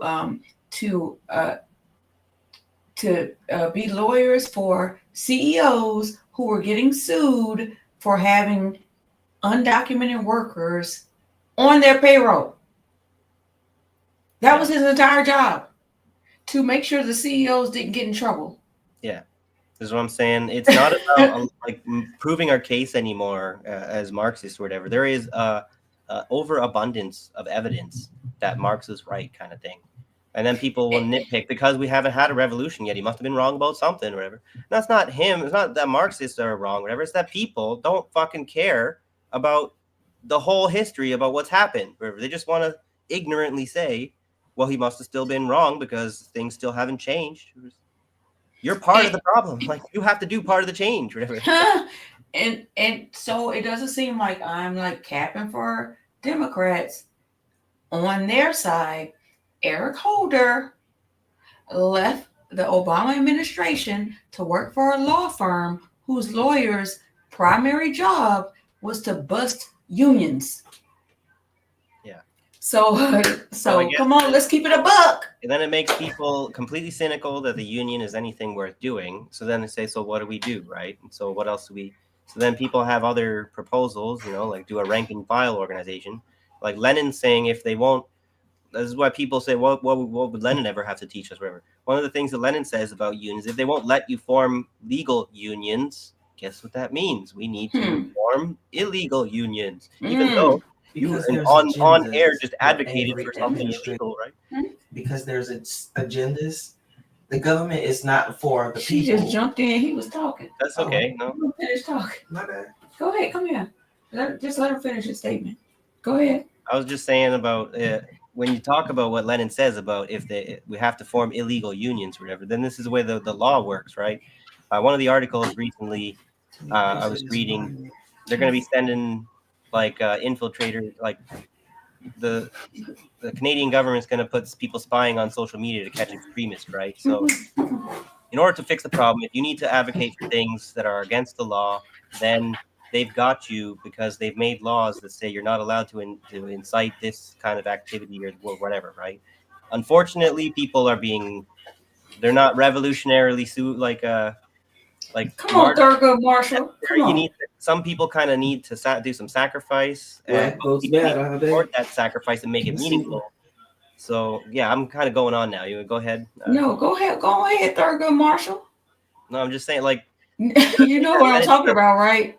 Well, he was on the Supreme Court in America, and he was one of the first Black Supreme Court justices. The first. And he has this famous quote that I'm gonna because they say you can't be you have to be, what do they say? You have to interpret the law and not bring your feelings into it or whatever. And he was just like, I'm gonna do what's right, and then I'll let the law catch up. Fuck y'all. Basically, but anyway, you can't play by the rules of the corrupt law and corrupt lawmakers. You have to use the law that they are trying to corrupt and say, when you guys break the law in the name of the law, it's called color of the law. And then there are certain actions that are required. And the more corruption that takes place, the more drastic the measures required to eradicate the corruption. So as much as people want to come at people for whatever, the Americans especially, whatever, there's a whole thing about when your government is oppressing you, you have a duty to fight against it. That's part of your I thought should be part of your legal structure. So then they don't really have the right to say you're breaking the law when you're fighting back against your oppressor. International law has this clause, the Palestinian law ain't always right. Being oppressed, you have the right for self-determination to fight back. It's a legal right. So don't have to worry about when they're threatening you. They're trying to scare you and intimidate you when they say you're going to break the law. We're going to come after you. Come here. They only have the right to do that if they're not in the wrong. But because they have so egregiously, completely violated the concept of law by being so utterly lawless, anarcho-capitalism is one way to put it, right? This Second Amendment. So by doing that, I'm not threatening nobody. They've opened the doors for that revolutionary activity. That's the only way forward, right? And they know that. That's why they do that, right? Right. So, Black Life, you ready to say what you want to say? Before you do that, I'm gonna say Bad Cookie said, laugh out loud. Why you got Black Life in the other room? Is she punished? Yeah, I'm in timeout. You are not in timeout. You were supposed to be admin. I'm tired. Say what you want to say. All I was going to say is, if you notice that all the administrations, regardless if it's Democrat or Republican, they all have agendas when they go into the office. It's not like they're going in with what the government has been sold to people for working for people. They're not working for people. They never have been, because it has been, like in the beginning, maybe it was, but if you notice, it's a very, very visible trend that the government doesn't really help the people. It helps select groups of people, but it guarantees help. It is guaranteed to help government politicians. They are guaranteed salaries for life in certain positions. So being a part of that fucking shit, being a part of the game is the fucking bag. You know how black people want to chase the bag? The bag is getting in the fucking government, because once you in it for life, and you paid for life, and you have to do what the fuck they say to do. You understand what I'm saying? And you are not for the people. So all that lip service they do, man, fuck them people. Excuse my language. Michael, 100%. I think some people want you to run for president up in here. Well, that's not going to happen. Like Dr. Shiva, or whatever, is he even eligible kind of thing, right? It's like there is a bit of shame. Dr. Shiva's passed away by now. No, the guy who just voted in, the Indian guy in the presidential election, who got some people were saying he wasn't even legitimate, even if he couldn't have won, even if he wanted to, right? Yeah, Israel, that can't happen. He's Canadian, eh? It's about Kennedy, eh? Maybe I'll be the next Trudeau, eh? No. Maybe. No, I'm too and then shy we could build an alliance. I don't you got to give props to Jill Stein and them. The whole campaign, there's a whole thing. You watch people age when they do politics, right? Because it's stressful as fuck. So maybe you'll take one for the team or whatever. You can get it going, but I doubt I got the stamina to maintain something like that. So. Okay, so this is 5 minutes, 5 more minutes for him to go the fuck off, and then we can let you go the fuck off. Yeah, well, I'm and done. And then all of us, no, you ain't done yet. We got 5 more minutes. Sure. Hi, Golden Monarch. Good to see you too. Hi, Golden Monarch. We were just talking about you and Bitcoin and how it's been taking off since the election. So we might want to see if you want to have something to say about that. But we could talk about that later. Okay, so let me get back to the get back. Everybody doesn't want. Has this been thought through? Of course not, because it's just advertising nonsense. So to tell you what he's going to do, I can't do it. And is he going to hit the country, the world with tariffs, as he said he would do? No, that's nonsense too. And let me give you, in closing, just 2 examples of why that's nonsense. If everything that comes into the United States, which is what he said, everything, I'll put a tariff on everything. Whoa, really? That means that whatever the price is that's coming in, it's going to be more than it used to be, because the importer who brings it in has to pay for it plus the tariff to Uncle Sam. Well, now, let's see. The first thing that would happen if he did that is he'd put a tariff on one of the things that comes in the morning. Coffee. In the coffee goes the sugar. Happens to bring in 2. Oh my goodness, your latte will cost you $30. And you don't have $30 for a latte in the morning, do you? And he knows if he wants to be aided within weeks of taking office, pulling a stunt like that is the way to go. You can't do it. That's why all those presidents who promised to bring manufacturing back to America, they all promised it, Republicans and Democrats alike. None of them delivered it. None of them. Not Trump in his first 4 years, not Mr. Biden. It's all public relations. Blah, blah, blah. It's nothing there. If you make it difficult for the companies in China to export, you know what they've been doing? They've been moving to Vietnam, who's got a great industrialization, picking up the people who go to Vietnam. And if you then put a tariff on Vietnam, they'll go somewhere else, to Malaysia or Indonesia, or who knows where the next one. Everybody knows how to play this game. So this is all fakery. It's fake economics. It's a fake program. We have no idea what he's going to do. He'll either do the silly things he says because he doesn't know better, or he'll pick experts who will tell him it's reasonable, and then he'll hit a stone wall, or he'll come up with an entirely new program you have no idea about, none of us know, which is, of course, running an election on fake promises. But that's what you've got. You've got this. So here's the conclusion.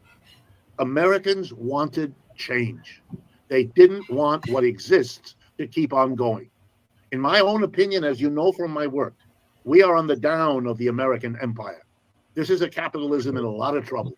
The dollar isn't what it was around the world, and the United States has a competitor in China and the BRICS like we've never had in a century.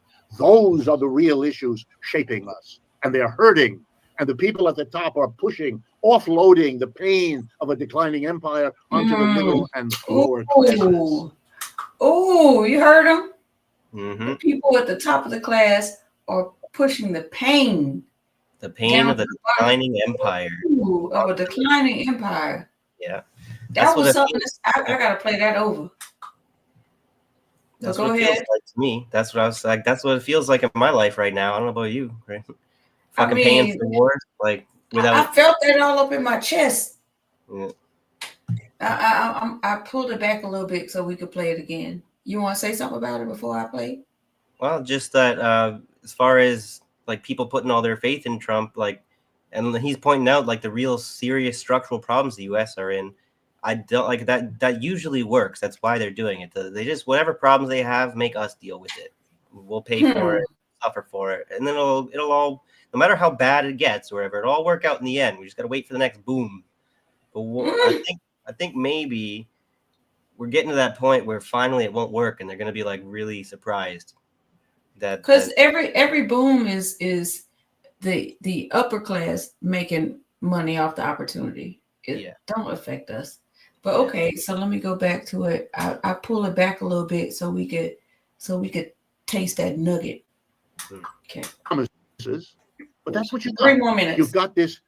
So here's the conclusion. Americans wanted change. They didn't want what exists to keep on going.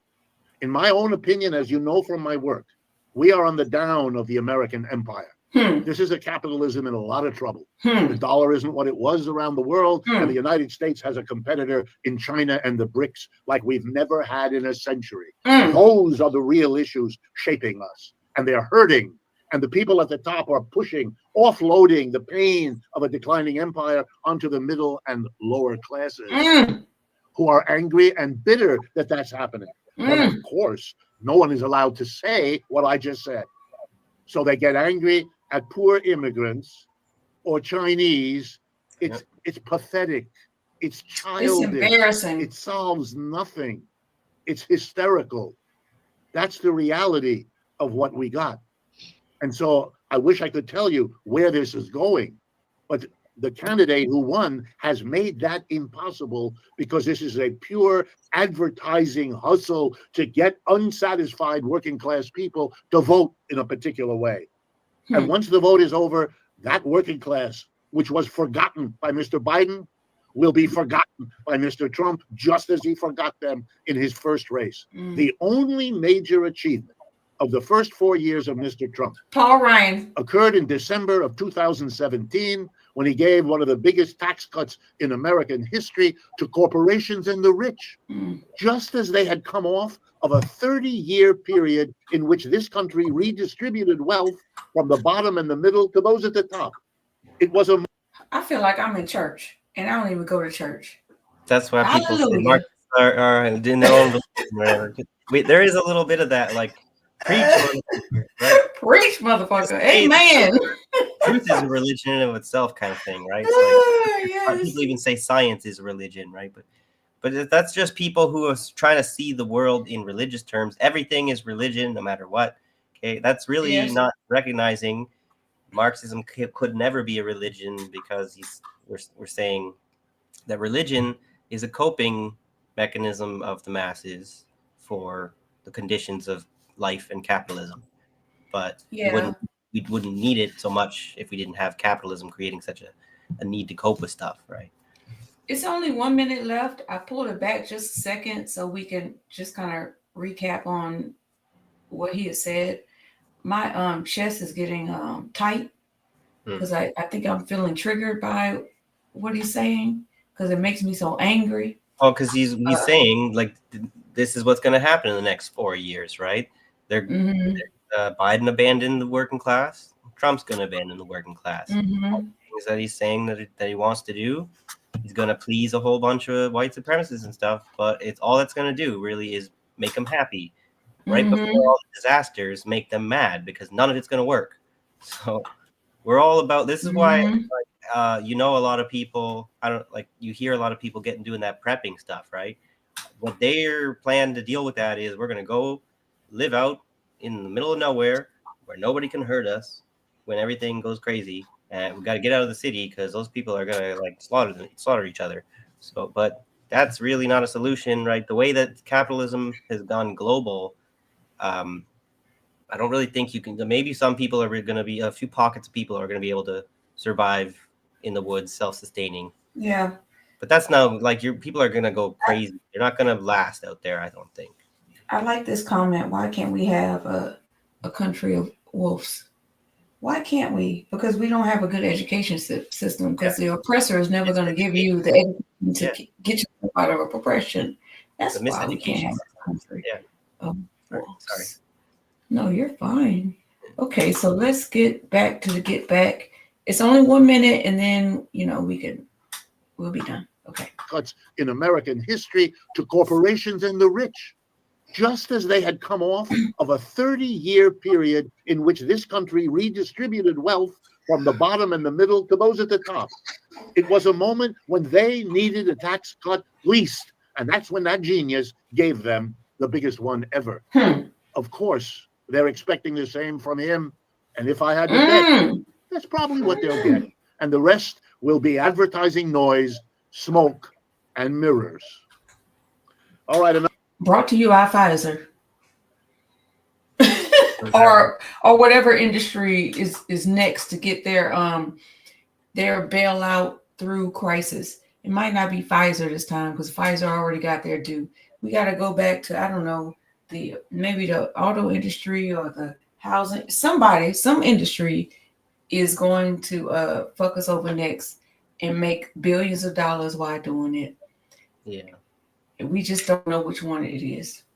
Yeah, well, they kind of take turns, right? So it seems to be everything's focused on technology and stuff. So I feel like that's where a lot of the scams are. But all the financial, the crypto stuff, whatever, they're really trying to, like, it's like that the drug metaphor. It seems convenient, but it really seems very fitting. Like, that's where they're addicted to all this corporate bailout stuff, right? So what do they do when they're in trouble or whatever, when the drug addict needs a fix and they can't quite break the habit? They just know they have to do what's bad for them to feel good short term. And that's exactly what they're trapped in. Yeah, I don't even, my chest hurts a little bit, to be honest. So I'm gonna go back to something funny. Yeah. If that's okay with you. No worries. Yeah. Because I need to breathe. I'm going back in the comments. So I don't know who this Dr. Sheba person is. I was thinking Sheba as in Sheba, but they're saying Sheba. No. So apparently Sean says. Yeah, you should go back and watch the interview on Sabby, because Dr. Shiva was one of the presidential candidates. He was like an Indian from the lowest caste from India. I guess he immigrated here. So he's got some good points. He's not entirely stupid, right? He's actually pretty smart, but he's like arrogant. Okay. He's got one of the. He's like maybe a narcissist kind of thing. He thinks he's like the shit. Like everyone should be in love with him, but then it comes across bad. Like nobody likes him. But it's not like he maybe has some good like policy kind of approaches, but then he went like and was being really disrespectful to Sabby and stuff on her show. And Okay. yeah, Yeah, I've never seen that show, so I wrote it down so I can go watch it because the comments went crazy about it. So I was like, damn, I missed something. I have some empathy for him being one of the undesirable, what do you call it, untouchables. Mm-hmm. Okay, because that is not something that we really. Maybe there's some racism that we have towards Indians and like especially in Canadians, like white Canadians or whatever. But because they have a really serious like discrimination, oppression going on there too, right? Like he can relate to the poor people in America, wherever he's probably been. So I think some of their poverty has been worse than ours. Yeah, of they course. never get talked about. It's always about other groups, right? So there's some resentment there, but then he's not really like when He's no mommy, is he? He's not helping the problem. He's making it worse. So Okay. So I'm gonna go into some other comments. Bad Cookie says that Wolf is speaking truth and it's triggering me. It wasn't triggering me. It just that happens to me all the time. So it's so I agree accurate. with what you are saying, but it still gets my me. body getting hot. You know what I mean? Yeah, because it's just because the crisis that we're in, right? So Right. Marxism can't be a religion. Anything could be a religion. The flying spaghetti monster isn't a religion, so why can't Marxists be? Well, that's what I'm saying. If we want to maintain like the origin of terms kind of thing, originally speaking, it could never be because that's what it was intentionally trying to point out to people what relate religion is bullshit. It's kind of atheistic, right? But then Marxism has also kind of done a walking back, especially like Leninism or whatever. We're trying to navigate how to like maintain revolutionary power and with the Orthodox Church in existence and stuff, with so many workers still having these beliefs and stuff. So there's these compromises that get made that I think have kind of people have gone too far in being accommodating to religion within Marxism, because what they're trying to, like Lenin's trying to say, we can have people, they can have their beliefs if they want to be in the party and stuff, right? But if they're going to try and divert like the direction of the party into like to service their religious views, then they kind of maybe need to be expelled because they're corrupting like the revolutionary path like praxis and stuff with what we've exposed to be what the bourgeois uses to maintain power. So it is important not to let that happen. But then we don't want to come across as bigots ourselves. We're not trying to do that. So. No, we're not trying to do that. This is your friend first. Now she's my friend. I was on the show with her with the Political Matrix. She says Michael is speaking bars. Bars, baby, bars. I never know. So while we're at it, let me just put that back up. If you guys haven't heard of them, go check them out. You don't have to like, subscribe, and share yet. Just check them out. And if you like it, subscribe and share. Yeah, totally. And while we're at it, like, subscribe, and share it right here. Please, if you like. Yep. Anything else? Let me see. Sean, like, who won't smoke with me? Who won't smoke with C? Yeah. Now, those of you who know. Be careful throwing around the drug addict metaphors and stuff, being kind of someone with substance like issues. But I'm honest about it, right? And then Wait, what are you talking about? No, me. What I'm saying drug metaphor? I smoke too, right? And if I'm like to. No, that's not what it means. Oh, okay, sorry. That's not what it means. No, okay. I'm going over my head. Okay, if a black person say, "Who won't smoke with me?" That means you want to fight. Oh yeah. You want some action? I remember that. I just was missing. I ain't talking about crack or marijuana or nothing. It's I'm, like I'm talking about these hands. the other one is throwing shade. I kind of get that one a little confused because it's when you're throwing shade at someone, you're insulting them kind of thing. Yes. At the same time, when I think about shade, I'm like, when you throw, if it's a hot day and you throw some shade at somebody, you're giving them relief. So that one kind of gets confused with me. I think it's more like I'm about to cover you, and when I cover you, it's gonna be a problem. Yeah, the sun's gonna go up. We have all these different. Yeah, we just different like that. It's fun. Morpheus interviewed Shiva. He said he is very full of himself. I gotta look that one up too. Yeah, well, if y'all haven't seen that one, go look that up. The Political Matrix and Shiva. That's what, like, you know how they, like, Indian and Chinese parents maybe stereotype. They encourage their kid to go become the most successful doctor or whatever. I'm pretty sure he's like I don't know if he's a surgeon or whatever, but that's like the stereotypical Indian pathway to success, right? And he did that. He went from being in the slums to being like a doctor with prestige and stuff. So he's going to have an ego from that. That's probably partly deserved. But then the way he acts, he kind of revokes whatever respect he deserves. I can be the same way too, I guess. Hold on one second. Yeah. Oh, you like my hat, Mama? Thank you. Huh? Thank you. Okay.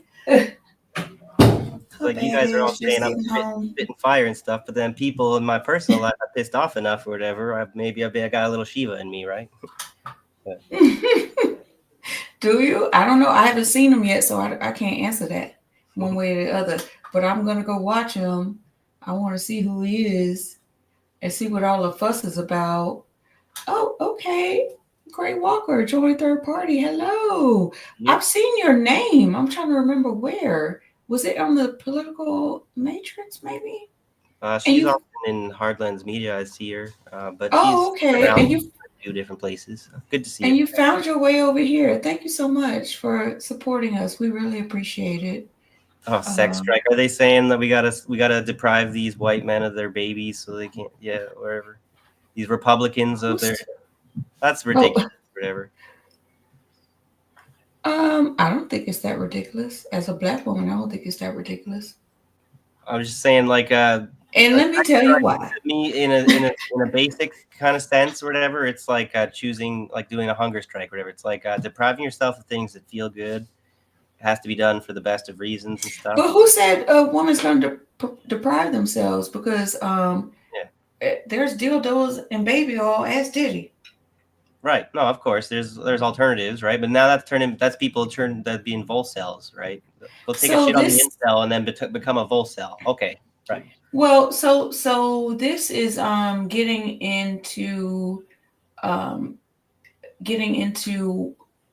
what I wanted to do on Civilian Discourse with my friend, the Libertarian, when I wanted to talk about relationships, friendships, and situationships.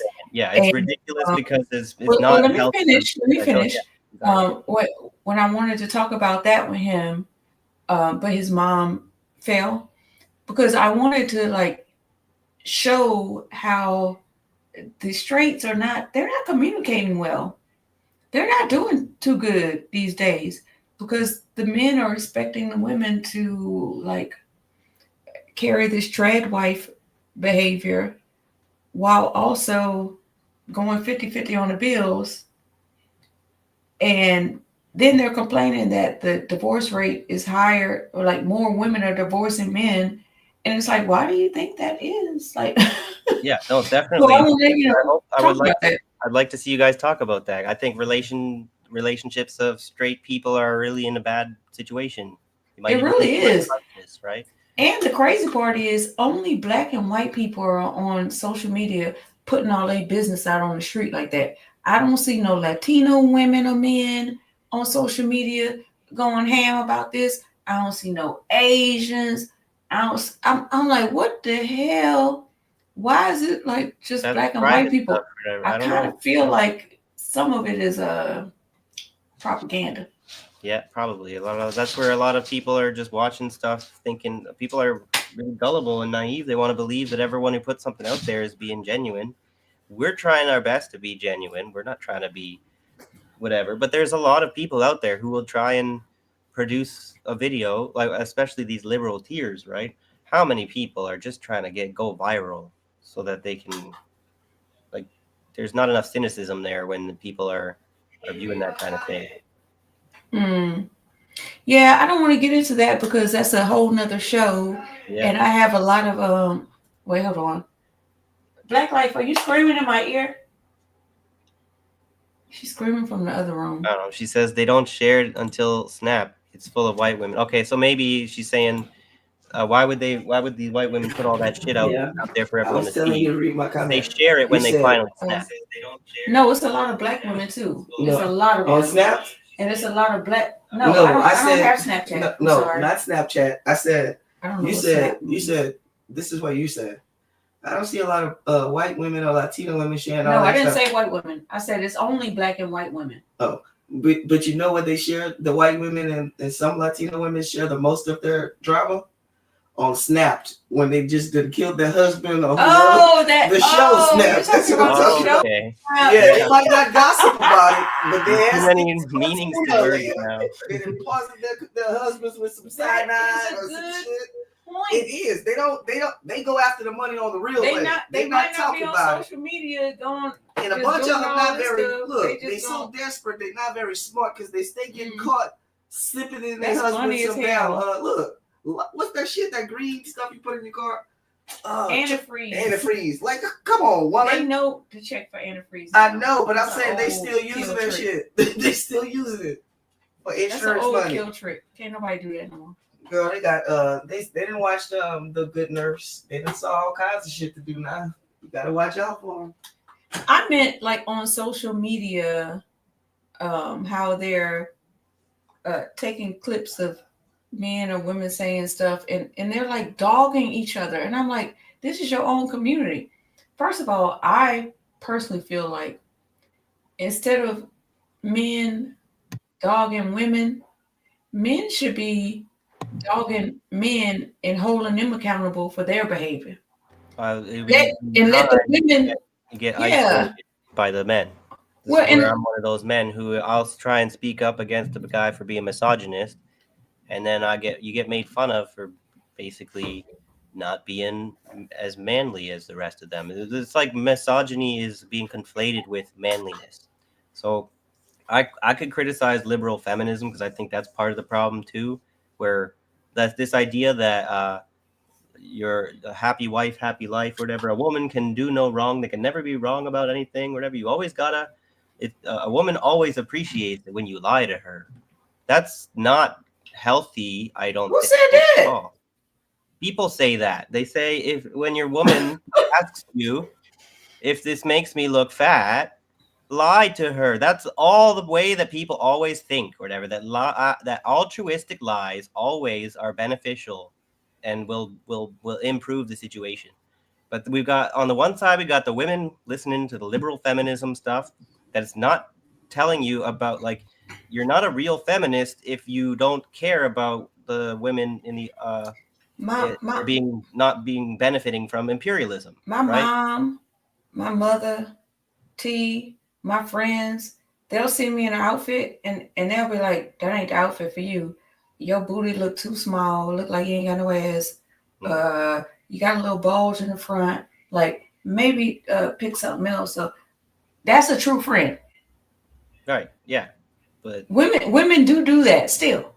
Women are allowed to tell women the truth. Men, the one, especially the one you're dating, you're not allowed to tell the truth is the idea. You can, you should, you are, whatever, but the culture is that you shouldn't, because it would always be bad, right? But then on the one side is liberal feminism, and then we got like that manosphere or whatever, the men go their own way kind of. So this is what's kind of creating the issue with why straight people have such bad sex lives these days, I guess, is because we got Andrew Tate, kind of morons, people listening to those kinds of people and honestly believing that they're getting he hates black women because he hates his black father. What? Oh, I'm sorry. I cut you off. I'm just saying, because they might get laid by listening to someone teach them how to be misogynistic, because it might work for a few women. Then they think that's how all women are, what they're all looking for. I said one of his problems is he hates black women because his black father abandoned him. And a lot of black men hate black women because their black father abandoned them. They put their black father on a pedestal and abused their black mother because she happened to be the one that stayed. I'm just saying. So yes, Israel, she says behind mansion walls too. So that's an interesting thing about this. And I've said this before, Michael, that they glorify white unaliving crimes with these documentaries. Like, who would have known that it's such a great couple? How could this ever have happened? But then you see black people and they own bad boys, what you gonna do? So they purposely, psychologically make us look like criminals, while these other people who are goddamn criminals are glorified to the fact where these are just regular people, and somehow I don't know what happened. Yeah. How could this be? Yeah. You know how, because they a thug like everybody else in every other culture. Yeah. That's like how. That's how Diddy and all that stuff got so normalized, right? It's like just encourage that to be successful, like is to be criminal, right? And then successful criminal people have a lot of money and privilege and influence and stuff. They use that to have lots of sex or whatever. So then they look like they're having that good life or whatever, which is the bad life. But then people look up to that whatever as kids because that's what's normalized. Yeah. Yep. So just so you guys know, yes, his Andrew Tate's mother was white.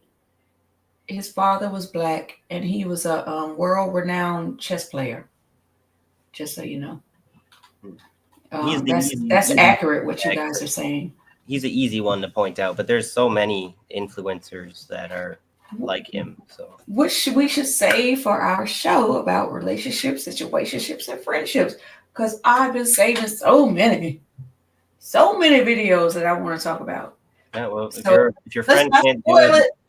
If your friend can't do it, maybe I'll do that show with you. But I'd be happy to watch. Let's not spoil it. Yeah, see what your friend has to say on that. So, or you his name, but Isaiah or Isaiah, yes. Yeah. Yes, he's the kindest, sweetest person you ever want to meet. Yeah. So, all right. So, should we head out? Is there something you want to show before we leave, or should we?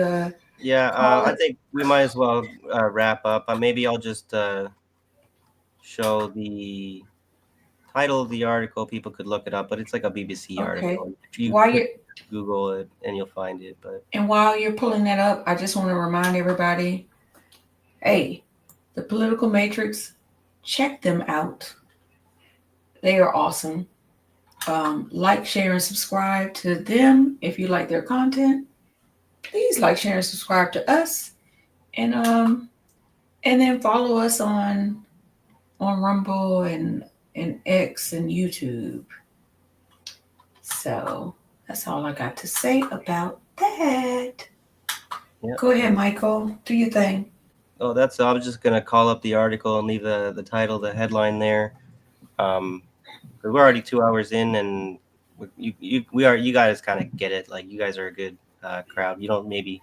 Oh, I thought you wanted to wait for Golden Monarch for this. Yeah, no, I was saying he's here now. I guess I could read it real quick, but I'm just saying we've already kind of been going on, and I was saying most of these guys already kind of know the score. So, but then maybe for the viewers that tune in to watch not live, if there's somebody who would benefit from the information, maybe I'll read through at least a few paragraphs here. So. U.S. shares hit record highs on Wall Street, and the dollar posted its biggest gain in 8 years as Donald Trump was reelected to the White House in a historic win. Bitcoin also hit an all-time high following Trump's election promise to prioritize the volatile cryptocurrency. Investors were, however, betting that Trump's plan to cut taxes and raise tariffs will push up inflation and reduce the pace of interest rate cuts. Higher rates for longer mean investors will get better returns on savings and investments they hold in dollars.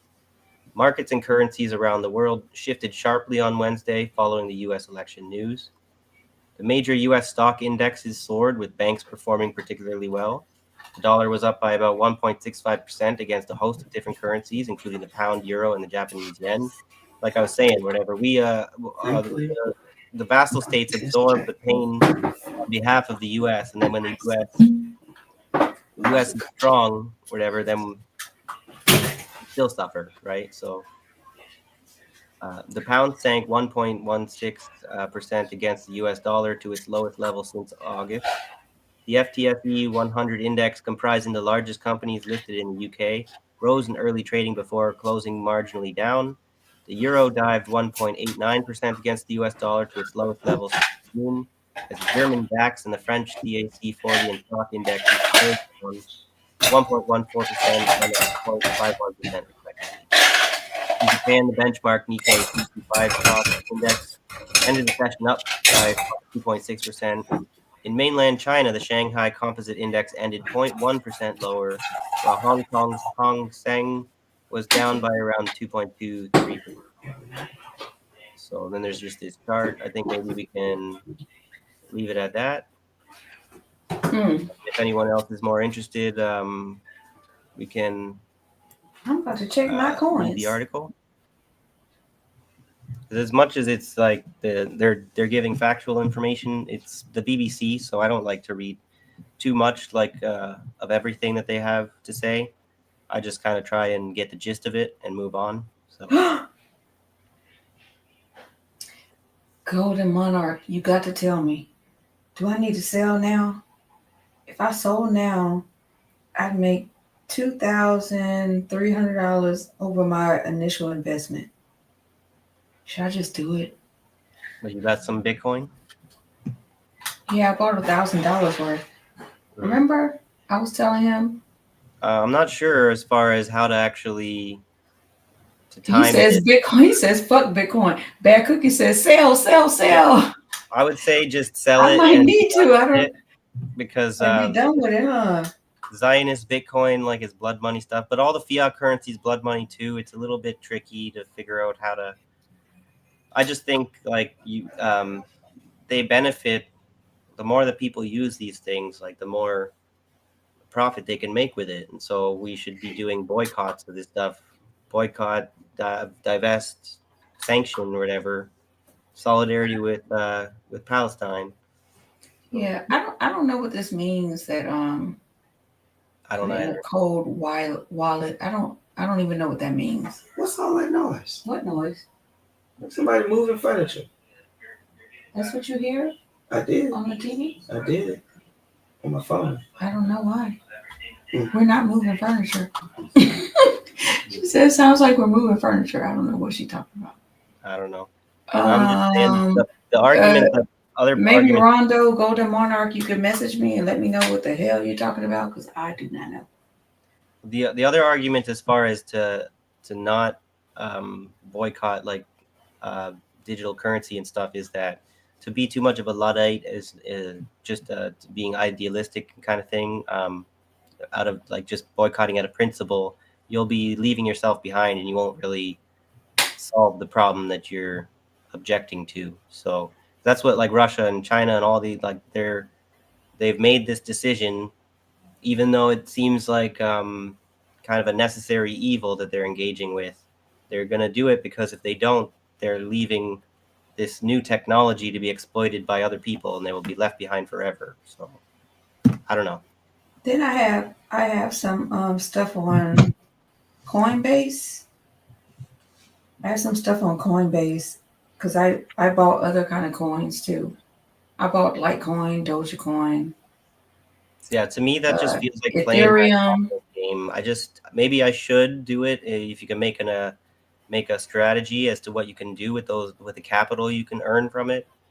I feel too dirty when I engage in that kind of market speculation. Well, see, at the time when I bought this stuff, I didn't know all these details.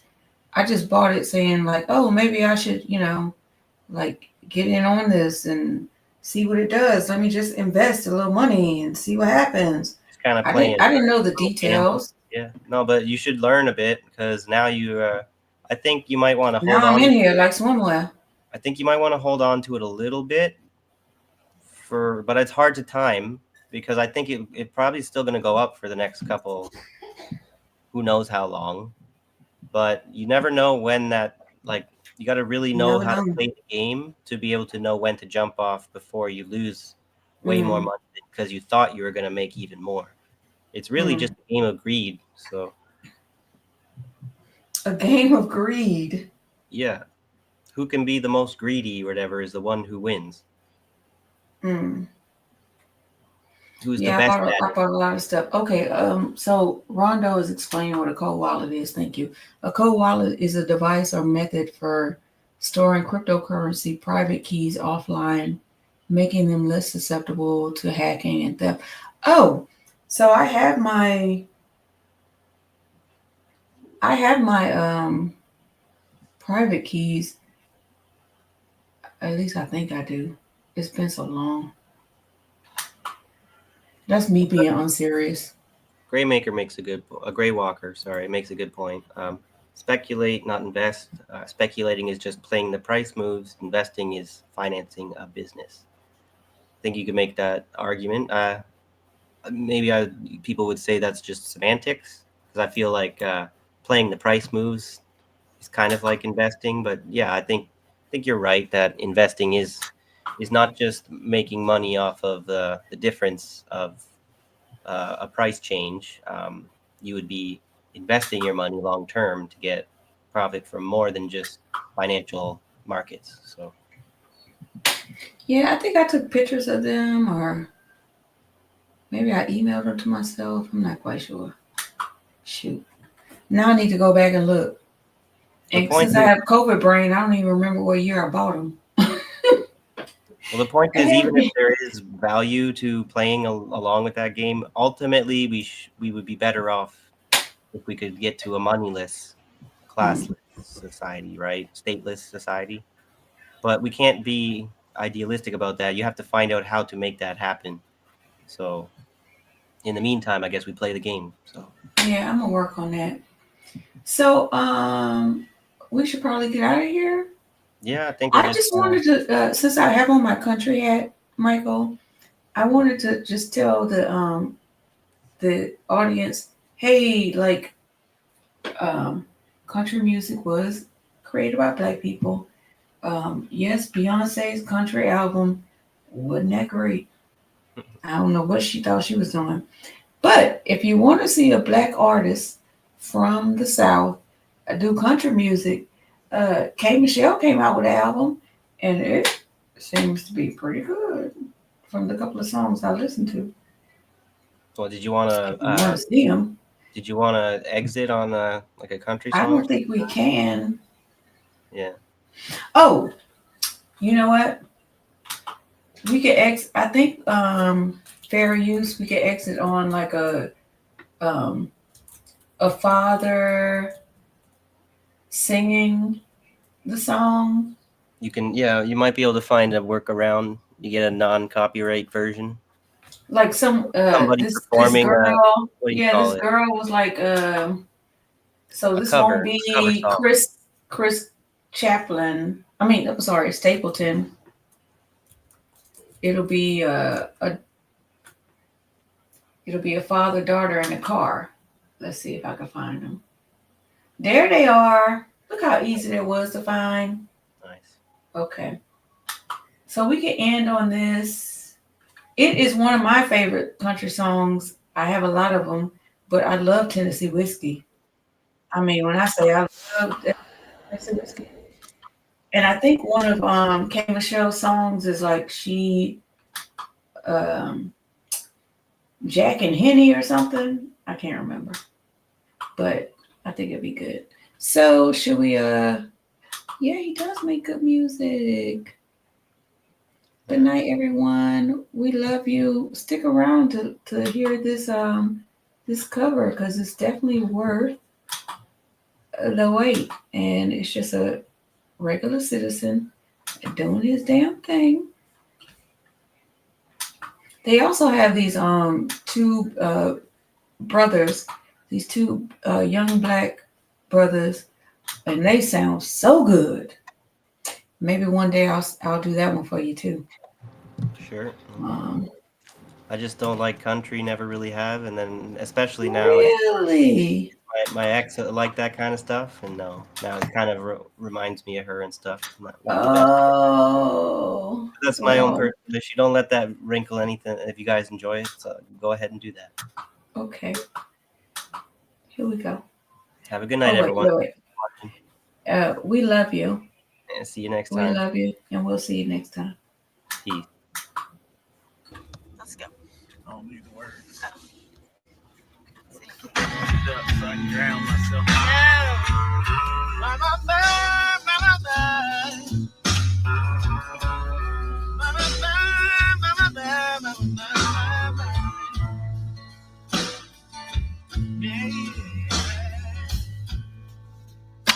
Used to spend my nights out in the ballroom.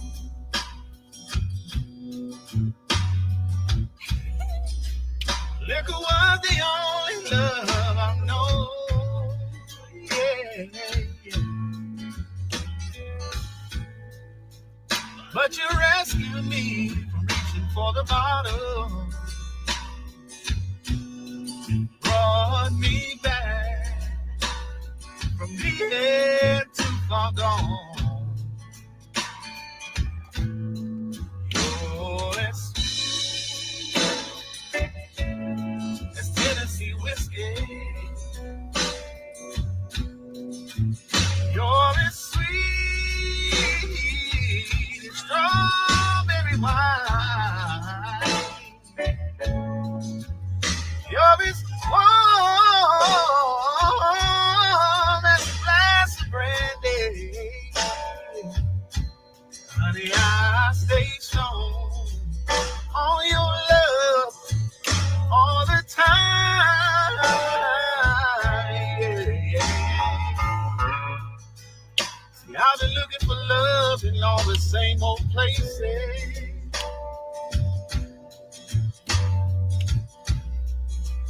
Down the bottom of the bottle's always dry.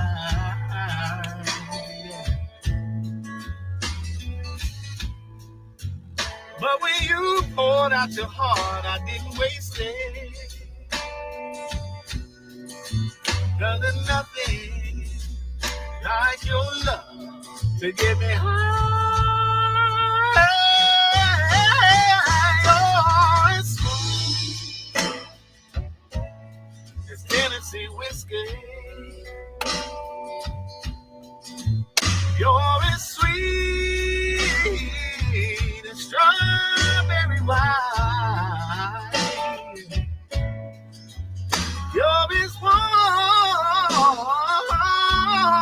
as a glass of brandy. Honey, I stay strong on your love all the time, all the time, all the time. My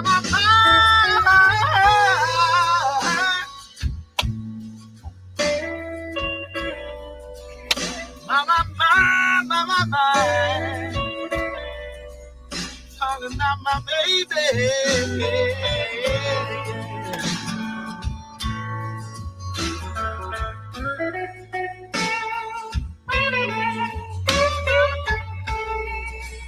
Oh, let me do the whole song, baby.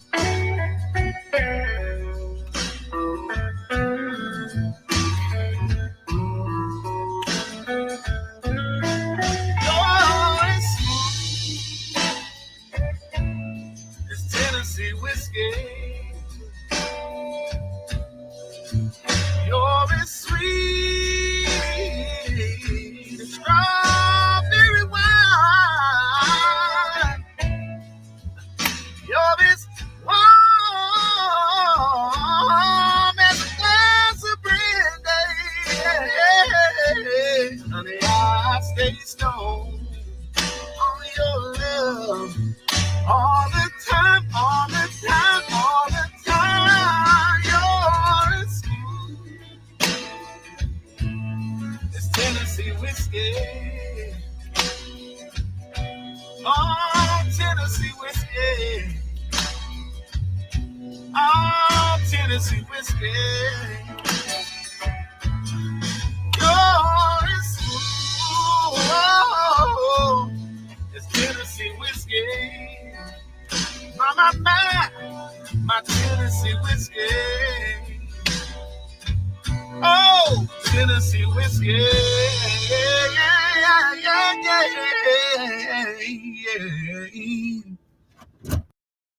Step into Wix Studio, where agencies and enterprises design,